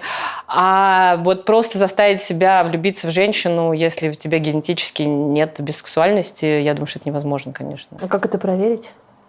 Ну, ты вожделеешь женщину. Это очень очевидное впечатление. Ты не можешь его спутать с чем-то другим. Но, конечно, я знаю, что многие запирают это. А в какой момент ты про себя это поняла? Лет в 7. На самом деле ориентация, она, понятно, становится вот с 7 до 10 внутри. Ну, из того, что пишут в исследованиях, я, понятно, для всех людей не могу сказать. И уже совсем очевидно проявляется в подростковом возрасте. Ну, и там могут быть разные социальные моменты, которые влияют. Открываешься ты, не открываешься, прячешься. Я просто не очень понимала... Я вообще особенно про это не думала, мне кажется, довольно долго, наверное, до первых отношений с девушкой. Лет 20 я... Как реагирует обычно мужчина, когда ты говоришь ему, я ухожу от тебя к женщине? Не то чтобы это было часто, но им неприятно. То есть им более неприятно, чем Я если думаю, бы... да. Ну, мне жаль. Итак, дальше ты живешь с Катериной. Да. Как ты это объясняешь Аглае, дочери? Аглая знает все про ЛГБТ, что люди могут влюбляться в людей своего пола. Вот, мне нравится Катерина. Я с ней встречаюсь. В принципе, 3 фраз было достаточно. Я не ухожу в подробности. Просто ты это описываешь и в книжке, да, что вы живете вместе. Да, мы в какой-то момент начали уже, почти жить вместе. Это мы часто ночевали друг у друга. Катя занималась уже ребенком.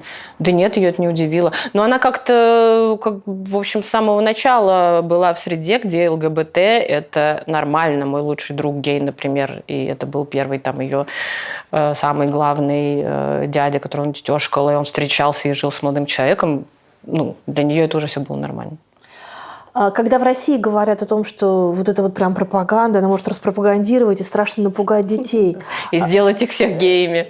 Или сделать их гей-ненавистниками. Вот идея о том, как мягко детей погружать в среду, где вообще главная любовь, а все остальное уже какие-то детали. Да, я просто не очень понимаю, как вообще это может быть триггерить ребенка, если вы не открыто демонстрируете свои какие-то сексуальные практики, а это и гетеропары, я надеюсь, не делают при своих детях, да, держите спальню на замке, прячете свои секс-игрушки, просто как неподходящий по возрасту контент, да, и, не знаю, ютубом ограничиваете, чтобы тоже всякой страшной порнографии они не смотрели, что гораздо более разрушительно для психики. А сказать, что вот мама любит Катю, Катя любит маму, и теперь мы вместе поедем в отпуск, я не вижу в этом бреда. Что сейчас? Ты просто упомянула, что у тебя есть молодой человек. Да, я развелась, мы с Катериной уехали, прожили какое-то время, поженились в Копенгагене. Была очень милая, красивая ЛГБТ-свадьба. И потом нам предстоял очередной переезд. То есть мы сначала вылетели из Москвы в Стамбул, пожили чуть в Стамбуле, потом пожили в Белграде несколько месяцев, потом пожили в Риге. И потом мы уезжали из Риги, и вот этот переезд разрушил наши отношения, случились измены, мы не смогли договориться и расстались. Какое-то время, был тяжелый период, когда я оказалась совсем одна с ребенком, поняла, насколько Катя помогала и поддерживала. А потом я влюбилась. И сейчас это мой жених. Вот это ты даешь. Птица Феникс. Да. Есть какие-то вещи важнее любви? Я сейчас хотела сказать, там, дети, работа, но это что же любовь все? Важно делать все по любви. То есть не личные отношения пары, гетеропары или гомосексуальные пары, а вот делать все по любви с людьми, это важнее всего, да. Твою книжку и репортажи ругают и слева, и справа, то есть и с одной стороны, и с другой стороны. С украинской стороны ругают, потому что ты даешь возможность российской армии иметь в том числе человеческое лицо, хотя они агрессоры и должны быть вообще анонимизированы и представлять общее зло. Какую-то массу, да. Тебя ругают с российской стороны, потому что ты показываешь российскую армию как сборище ублюдков. Долбоёбов. Как ни назови. А как ты себе представляешь свою задачу? Так вот так, наверное. Это же как бы главное правило журналиста. Если твой материал понравился хотя бы одной стороне, он плохой. Это значит, ты чего-то не узнала, не докрутила, не доспросила. Если понравился обеим сторонам, Есть некая сверхзадача, да, когда там вот зло, оно зло. Ну да, оно зло. А когда ты говоришь, что вот в Буче были и такие, и такие.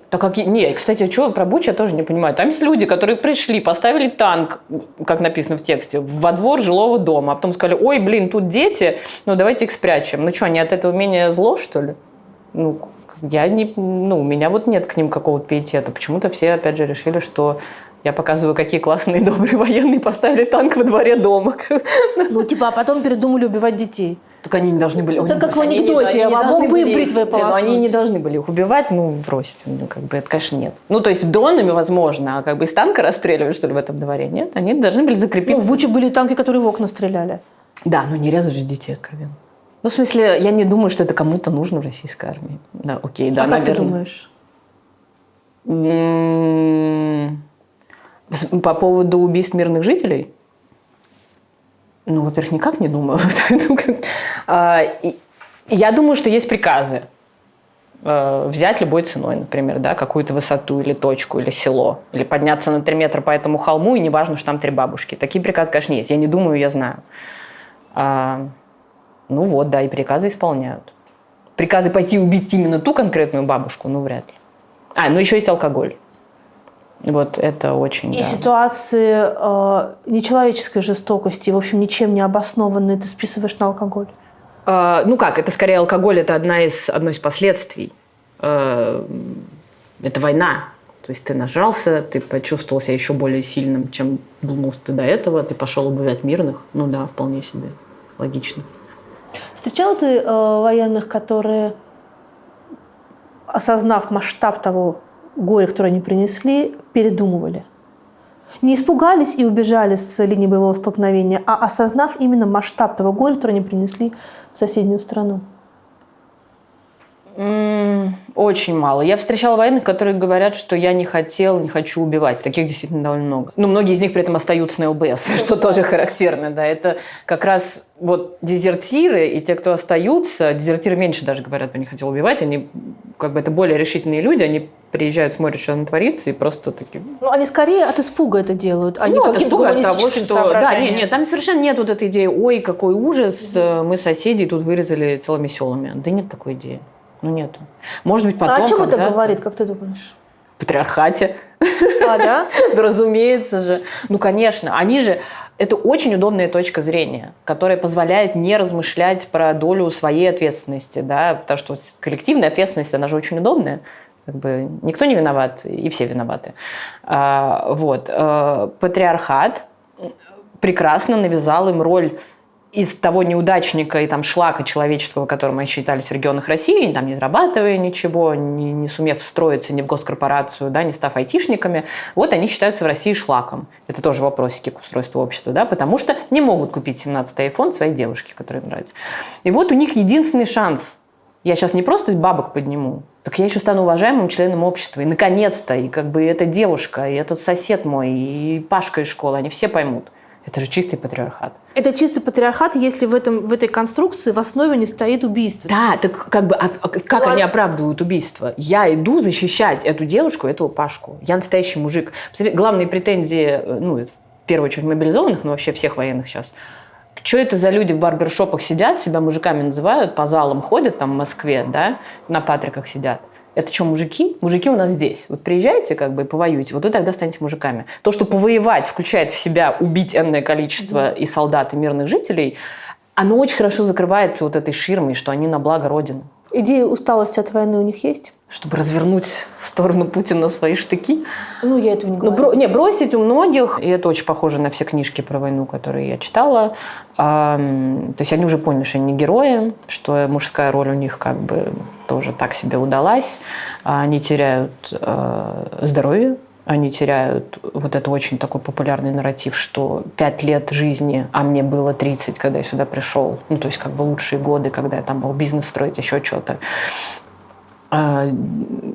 У некоторых еще есть: ой, дети без меня растут, вспомнили. При этом мой любимый разговор с контрактником был такой: вы зачем подписали контракт? Да что ты, что мне дома мне делать нечего. Вот я пошел. Я говорю: а дома что, женат? Да, 4 детей. И ему нечего делать дома, ты понимаешь? Как бы вот он пошел, потому что дома 4 детей, там совершенно нечем заняться. Чем там заниматься? Но это же вот тоже ровно оно, да? Он не представляет себе, что можно вообще-то вложиться в детей. Окей, ты не зарабатываешь, хорошо, ты как бы тебя жена тюкает, ты гол как сокол. Возьми, займись детьми. Начни с ними учить буквы, ходи их на прогулки. Это очень дорого стоит, между прочим. Нет, никаких таких мыслей нет. Вот я пойду, значит, поубиваю, а может повезет, побуду с кладовщиком, но он скажу, что я ветеран СВО. Но они устали, все устали сильно. Там такое больше депрессивно-суицидально такой негативный фон, я бы сказала. Там есть несколько закрытых чатов, в которых я постоянно, есть какие-то военные, которых я время от времени пингую, что у вас там вообще, как дела. И если там год назад, в начале вот этих иллюзорных переговоров, которые уже больше года идут, по-моему, как-то у всех были какие-то подъемы, что вот сейчас закончится, сейчас распустят, сейчас домой пойду, осталось чуть-чуть продержаться там, то сейчас уже все такого нет. Никто не хочет брать Одессу, никто не хочет брать Киев. При этом идея того, что их кинули, она вот очень интересная. Они считают, что государство их обмануло, потому что даже самые ура-патриоты, которые там ненавидят Украину и правда считают, что это там главные враги нацисты и все такое, они говорят: а какие цели СВО? Их же, никто не знает. Их вообще никто не знает. И как мы можем ее остановить, эту СВО, если мы не знаем, зачем мы это делаем. Вот это очень популярный такой разговор. Вообще, они, так как у них доступ к интернету, и они более свободно себя чувствуют, они говорят гораздо более оппозиционно, чем любой антивоенный житель России. Они не замечают этого, сами не понимают. Но они действительно как-то очень сильно критичны. Но это, опять же, не офицерский состав. Это, наверное, важно. Офицерский состав более такой держим. Фиксеры, которые работают с тобой в России, думаешь ли ты об их судьбе? И насколько ты можешь гарантировать их безопасность? То есть если эти люди пострадают за твои исследовательские рвения, что будет дальше? Конечно, я думаю об их судьбе. Они у меня не занимаются темами войны, СВО. Не берут никаких таких чувствительных интервью, которые они, кстати, делают для других коллег. То есть этими фиксерами это одни и те же фиксеры, которые работают для всех? Я думаю, плюс-минус. У меня, конечно, есть какие-то личные контакты, но на самом деле, когда фиксер становится более опытным, он становится сейчас очень сильно востребованным, потому что всем коллегам, которые вынуждены были уехать, нужны руки, уши, глаза и кто будет держать камеру, кто будет куда-то ходить. Вот. Поэтому я сразу говорю, что, ребята, давайте поработаем вместе, будем соавторами, но вы не берете часть про войну, вы не едете, там, не знаю, дальше Ростова, условно, да, в какие-то вот приграничные эти, я не готова брать на себя такую ответственность. Вот. Но просто тут надо понимать, что очень многие вещи сейчас в России считаются опасными, хотя они не опасные. Ну, не знаю, позвонить в суд, не все готовы, спросить. Сейчас есть история про обвинение в педофилии в Коме, совершенно не имеющая никакого отношения к СПО. Там столько глухих концов, там столько уже отказалось людей для меня просто сходить в суд, посмотреть расписание, когда дата ареста. Потому что на сайте нет, а трубку не берут. Ну, то есть вот такие штуки я прошу делать, да, и я не уверена, что я уменьшаю степень опасности. Я думаю, что это скорее паранойя внутри страны. Но ты публиковала скрин, когда один из героев или источников говорит тебе о том, что вы вообще находитесь за пределами России, я не буду с вами разговаривать. Да, то есть тебя, с другой стороны, тебе говорят, что а вы-то кто такая, чтобы обсуждать наши проблемы? Абсолютно, каждый день. Мне кажется, когда я вот в активном прозвоне или поиске героев, шлют нахуй примерно раз в 1,5 часа. Но в целом... А как ты, кстати, к этому относишься? Да это же всегда про человека, который тебе так говорит, не про тебя. Это очень понятная вещь. У него я вызвала какие-то эмоции. Вопросом, темой, тем, что я вообще появилась. Их любимый вопрос: как вы нашли мой телефон? Этот телефон в группе на 2500 человек. Человек не думает, видимо, об этом. Журналисты триггерят. Это часть работы. И, в принципе, мне даже нравится. Вот. И когда он очень грубо отвечает, или она, значит, я попала во что-то больное. Поэтому я совершенно нормально к этому отношусь. Многие потом, кстати, приходят и извиняются еще. А, да? Да. Но ты считаешь действительно, что вот уехав и не находясь там, и не будучи со своим народом там, где твой народ, к несчастью, значит, вынужден проживать все эти годы, ты имеешь право туда лезть и это все обсуждать и описывать? Конечно, имею. А кто тебе дает такое право? Права не дают, права берут. Во-первых, я уехала, потому что мне сказали, что я сяду. Я, на самом деле, вообще не уезжала. Если меня там не сажали бы, я бы осталась. А кто тебе сказал, что ты сядешь? Мы написали первую заметку, значит, что были срочники, что пошли на Киев, в том числе срочники. Написали мои коллеги. Она была анонимная, но, значит, и коллегам тут же позвонили источники силовых структур, с которыми они общались тогда. И мне мой источник позвонил. И сказали, это заметка BBC? Мы говорим, да. Ваша заметка? Мы говорим, да. Вот там тем, кто писал, сразу передай, что все, плохо будет. И сама давай свой. Вы будете продолжать писать про войну? С первого дня BBC называл войну войной, там никакого СВО. Мы говорим, да, будем продолжать. А мы там все сидели в редакции заряжены, там сейчас все будет, сейчас поедем там на ЛБС. То есть ни у кого не было мыслей валить, на самом деле, первые, неделю. Вот. Потом нам так позвонили, и, собственно, я была одна из первых, кто улетела. Потому что я не хочу, чтобы мне ребенок писал письма в СИЗО. Я не думала, что они специально нагнетали всю эту историю и выдавили всех журналистов, что-то могли как-то противостоять всей этой истории. Нет, потому что там сидят люди. Но у меня полное ощущение, что я бы не смогла писать то, что я опубликовала за эти годы. Мне бы не дали этого сделать. Страна начала войну. В этот момент вводится военная цензура. Что они и сделали. А я человек, который попал под военную цензуру, по сути, работает. То есть, что мне было делать-то? Я как-то даже не сильно сомневалась. Что тебя посадят? Нет, что мне не дадут работать. А оставаться и молчать бесплатно, я лучше уеду и поработаю. Но ты считаешь себя вправе? Вправе. Я вправе. Я, правда, не очень понимаю, даже... Я не слышала такой претензии, но если она есть... они тебе в комментариях говорят. Что вы лезете? Да. Так они же потом сами ко мне приходят, говорят, ой, у нас тут 3 обнулили, ой, деньги отобрали, ой, отец там дома в больнице не оказывает никакой помощи. Конечно, я вправе. Я вправе. Мне нравится идея журналистики, что задавать вопрос позволено каждому, любой, и это нормально. И эту идею очень хочется вообще обществу привить. Задавать вопросы депутатам, муниципальным депутатам, Владимиру Владимировичу, своему ребенку. Твой ребенок может тебе задать любой, в принципе, вопрос, и это нормально. И когда я прихожу, говорю, здрасте, ой, расскажите мне, что у вас мужа с психиатрическим диагнозом в стадии острого психоза отправили в штурм, это правда? Это нормальный вопрос, я имею право его задать. Реакция может быть любой. Понятно, что не вправе я ожидать тут же всех медицинских документов и полного рассказа. Но спрашивать я могу. И вообще, если бы остальные тоже научились задавать вопросы, вот не чувствуя себя, как будто они там вымогают какую-то информацию или агрессорами себя при этом не чувствуя, а просто пойти и спросить, то у нас было бы в стране гораздо меньше проблем. В стране не принято, задавать вопросы. Ни к себе, ни к окружающим, ни к власти. И как только журналист появляется и какой-то охреневший вдруг задает минимальную какую-то проблемную, поднимает тему, он, кажется, просто вообще потерял берега. Нет, не потерял, это норма. Вот это норма, а не молчать, сидеть в тряпочку. У тебя есть представление о том, сколько сейчас людей находится на линии боевого столкновения? Это хороший вопрос.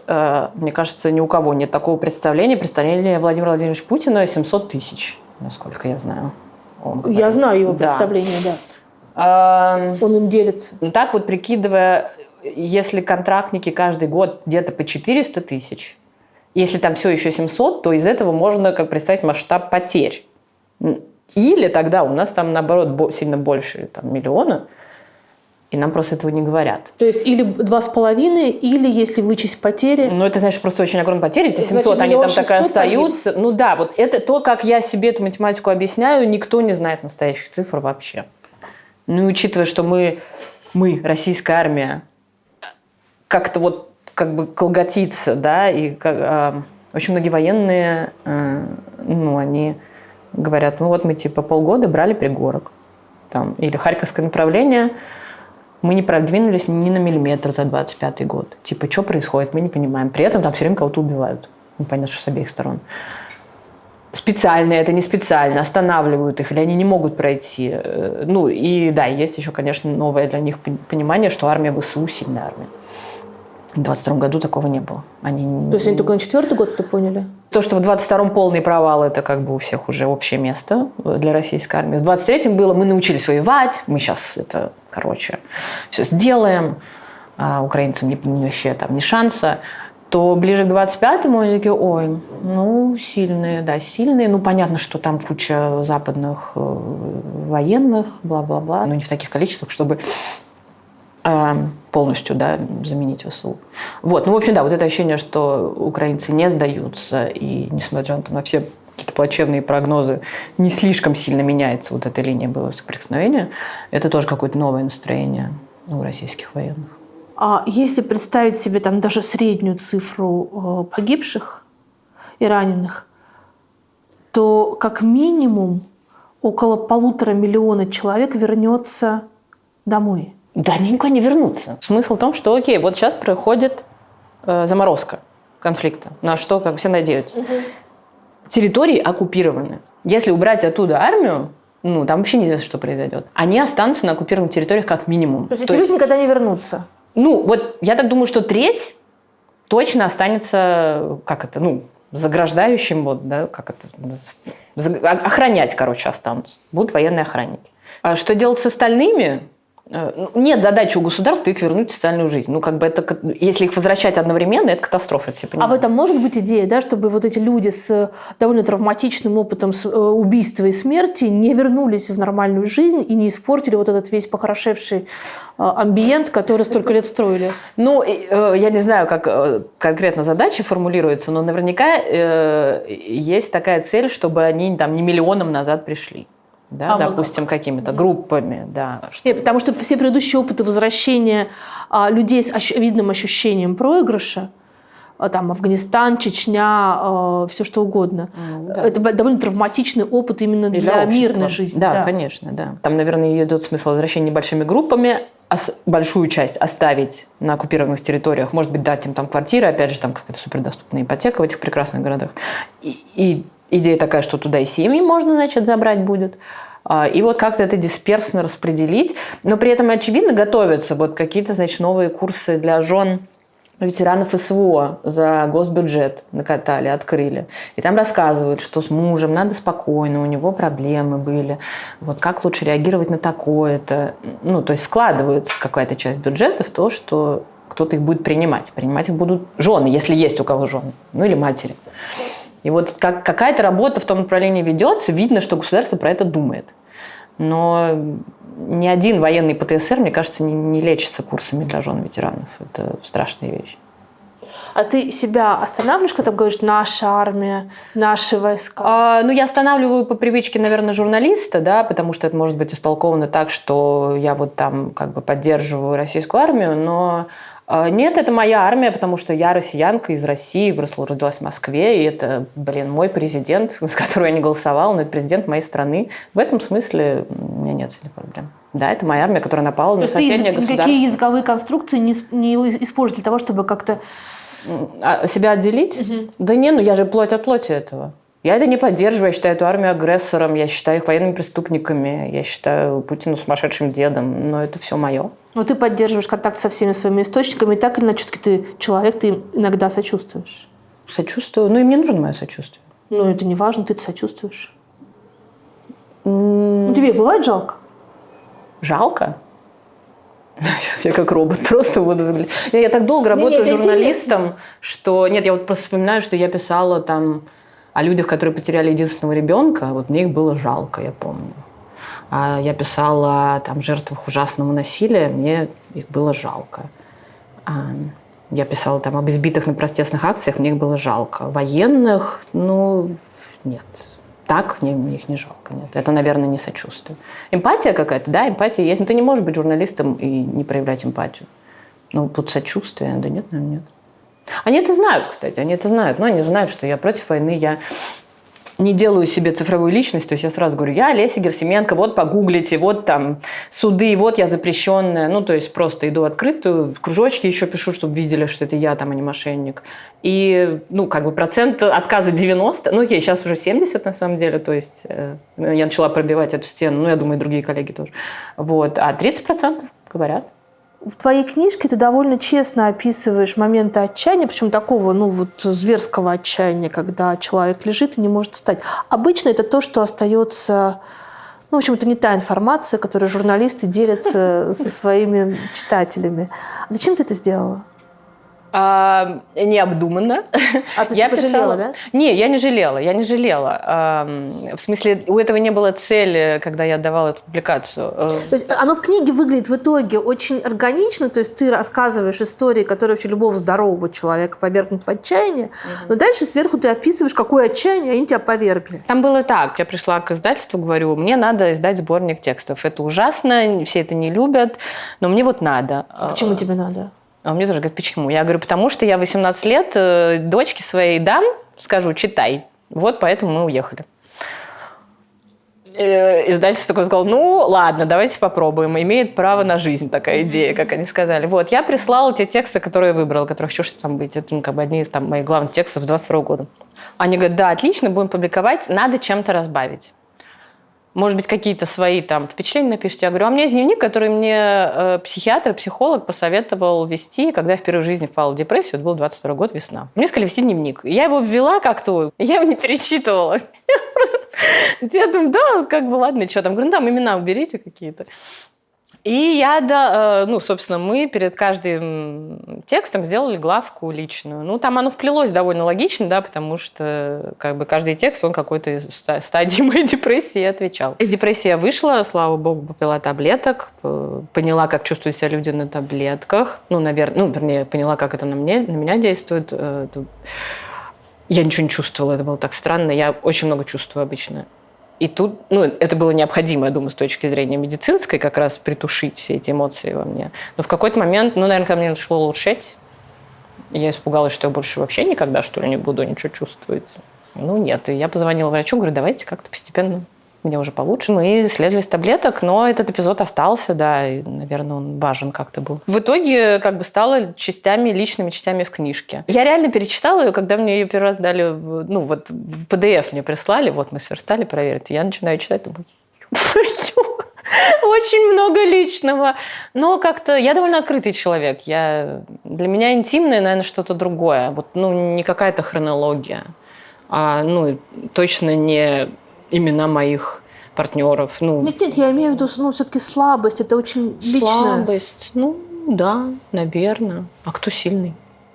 представляется, что журналист это сильный человек, который такой, Вергилий тебя проведет в самый ад, еще и выведет обратно. Ну, так и есть. Работа обычно вытаскивает как раз. Я думаю, что если бы вот началась война и вот это все, а я была стоматологом, например, мне было бы гораздо хуже. Не в смысле, что эта профессия плохая, что в смысле у меня бы не было точки приложения вот этих моих переживаний. А так я все бухнула в работу.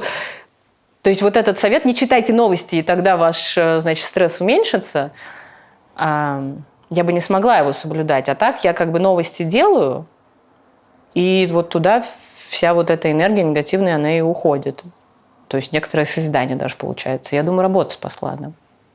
Часто люди, которые идут в журналистику, верят, что журналистикой можно восстановить некую справедливость, то есть баланс сил, да, вот то самое добро, побеждающее зло. Да, но это не про меня. Я когда всякие тренинги читаю, начинающим журналистам или студентам, я говорю, если у вас есть идея через журналистику менять мир, уйдите. Идите в политику, идите в активизм, станьте следователем, судьей, в нормальной, красивой системе работающей, да. Но, опять же, в политику тоже в нормальной, красивой системе работающей прикольно идти и менять мир. Но если ты подходишь к герою с намерением, что сейчас я возьму у тебя интервью, и потом кого-то посадят, или там тебя посадят, или кому-то дадут каких-то денег, или изменят какой-то закон, у тебя не получится хорошего материала. В крайнем случае, агитка получится. Вот, поэтому я никогда не хотела менять мир. Мне интересно описывать, что есть. Вот, это гораздо интереснее.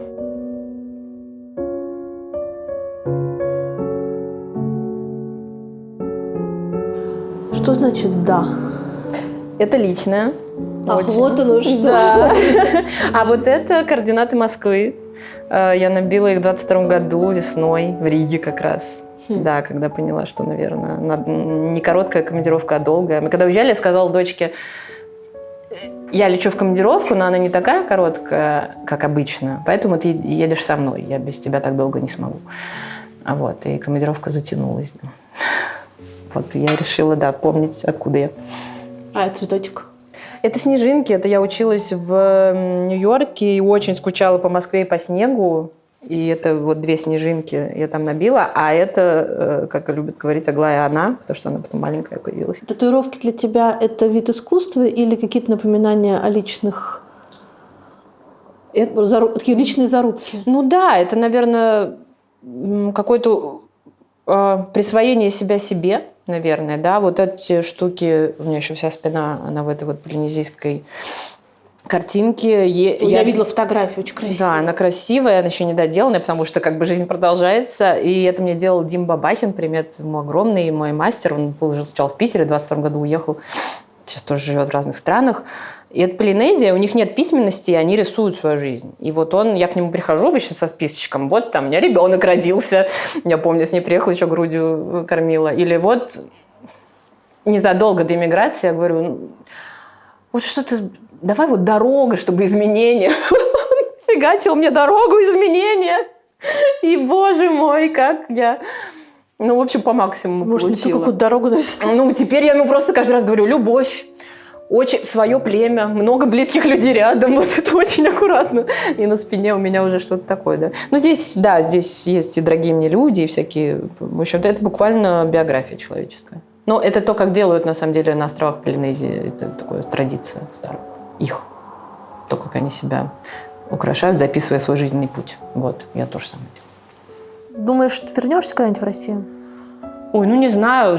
Ты хотела бы? Конечно. Сейчас уже, я просто, наверное, чтобы справиться вот с этой своей депрессией, я москвичка до мозга костей, в смысле, у меня папа из Беларуси, мама из Подмосковья. Я в Москве родилась, выросла. Я, конечно, все это обожаю, и вообще 40 лет эмиграция незапланированная, так себе.